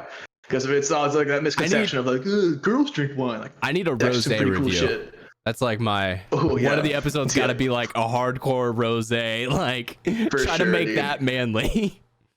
But with that in mind, if anyone's out there and like you're having a dinner party, you have a date, or you just want to spice things up with your girlfriend, you want to know about wine, you want to cook a nice dinner, you want to know what to pair it with, hit me up. I'll give you guys free info on wine.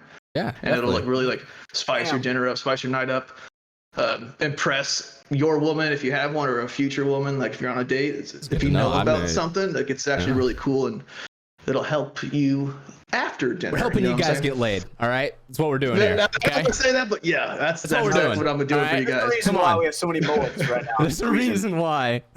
You know what I'm saying? But so for sure, guys. That's why I have this studio set up, and but yeah, Last Row Lopez on Instagram. Technically, I have a TikTok, but I haven't posted in like a year. Not my style. Okay. But and then, are there any plans to do like a YouTube channel for that or anything, or? Yeah, that'll be on YouTube. Okay, yeah. So information will be coming out in the future. So kind of stay tuned. Yep, exactly. We'll be hearing that. Yeah, okay. The studio's brand new. Yeah. Well, but, perfect. Yeah, it's gonna be fucking sweet. Thanks, guys. Well, hell yeah. Before we get out of here, I gotta remind you guys of just a few more things.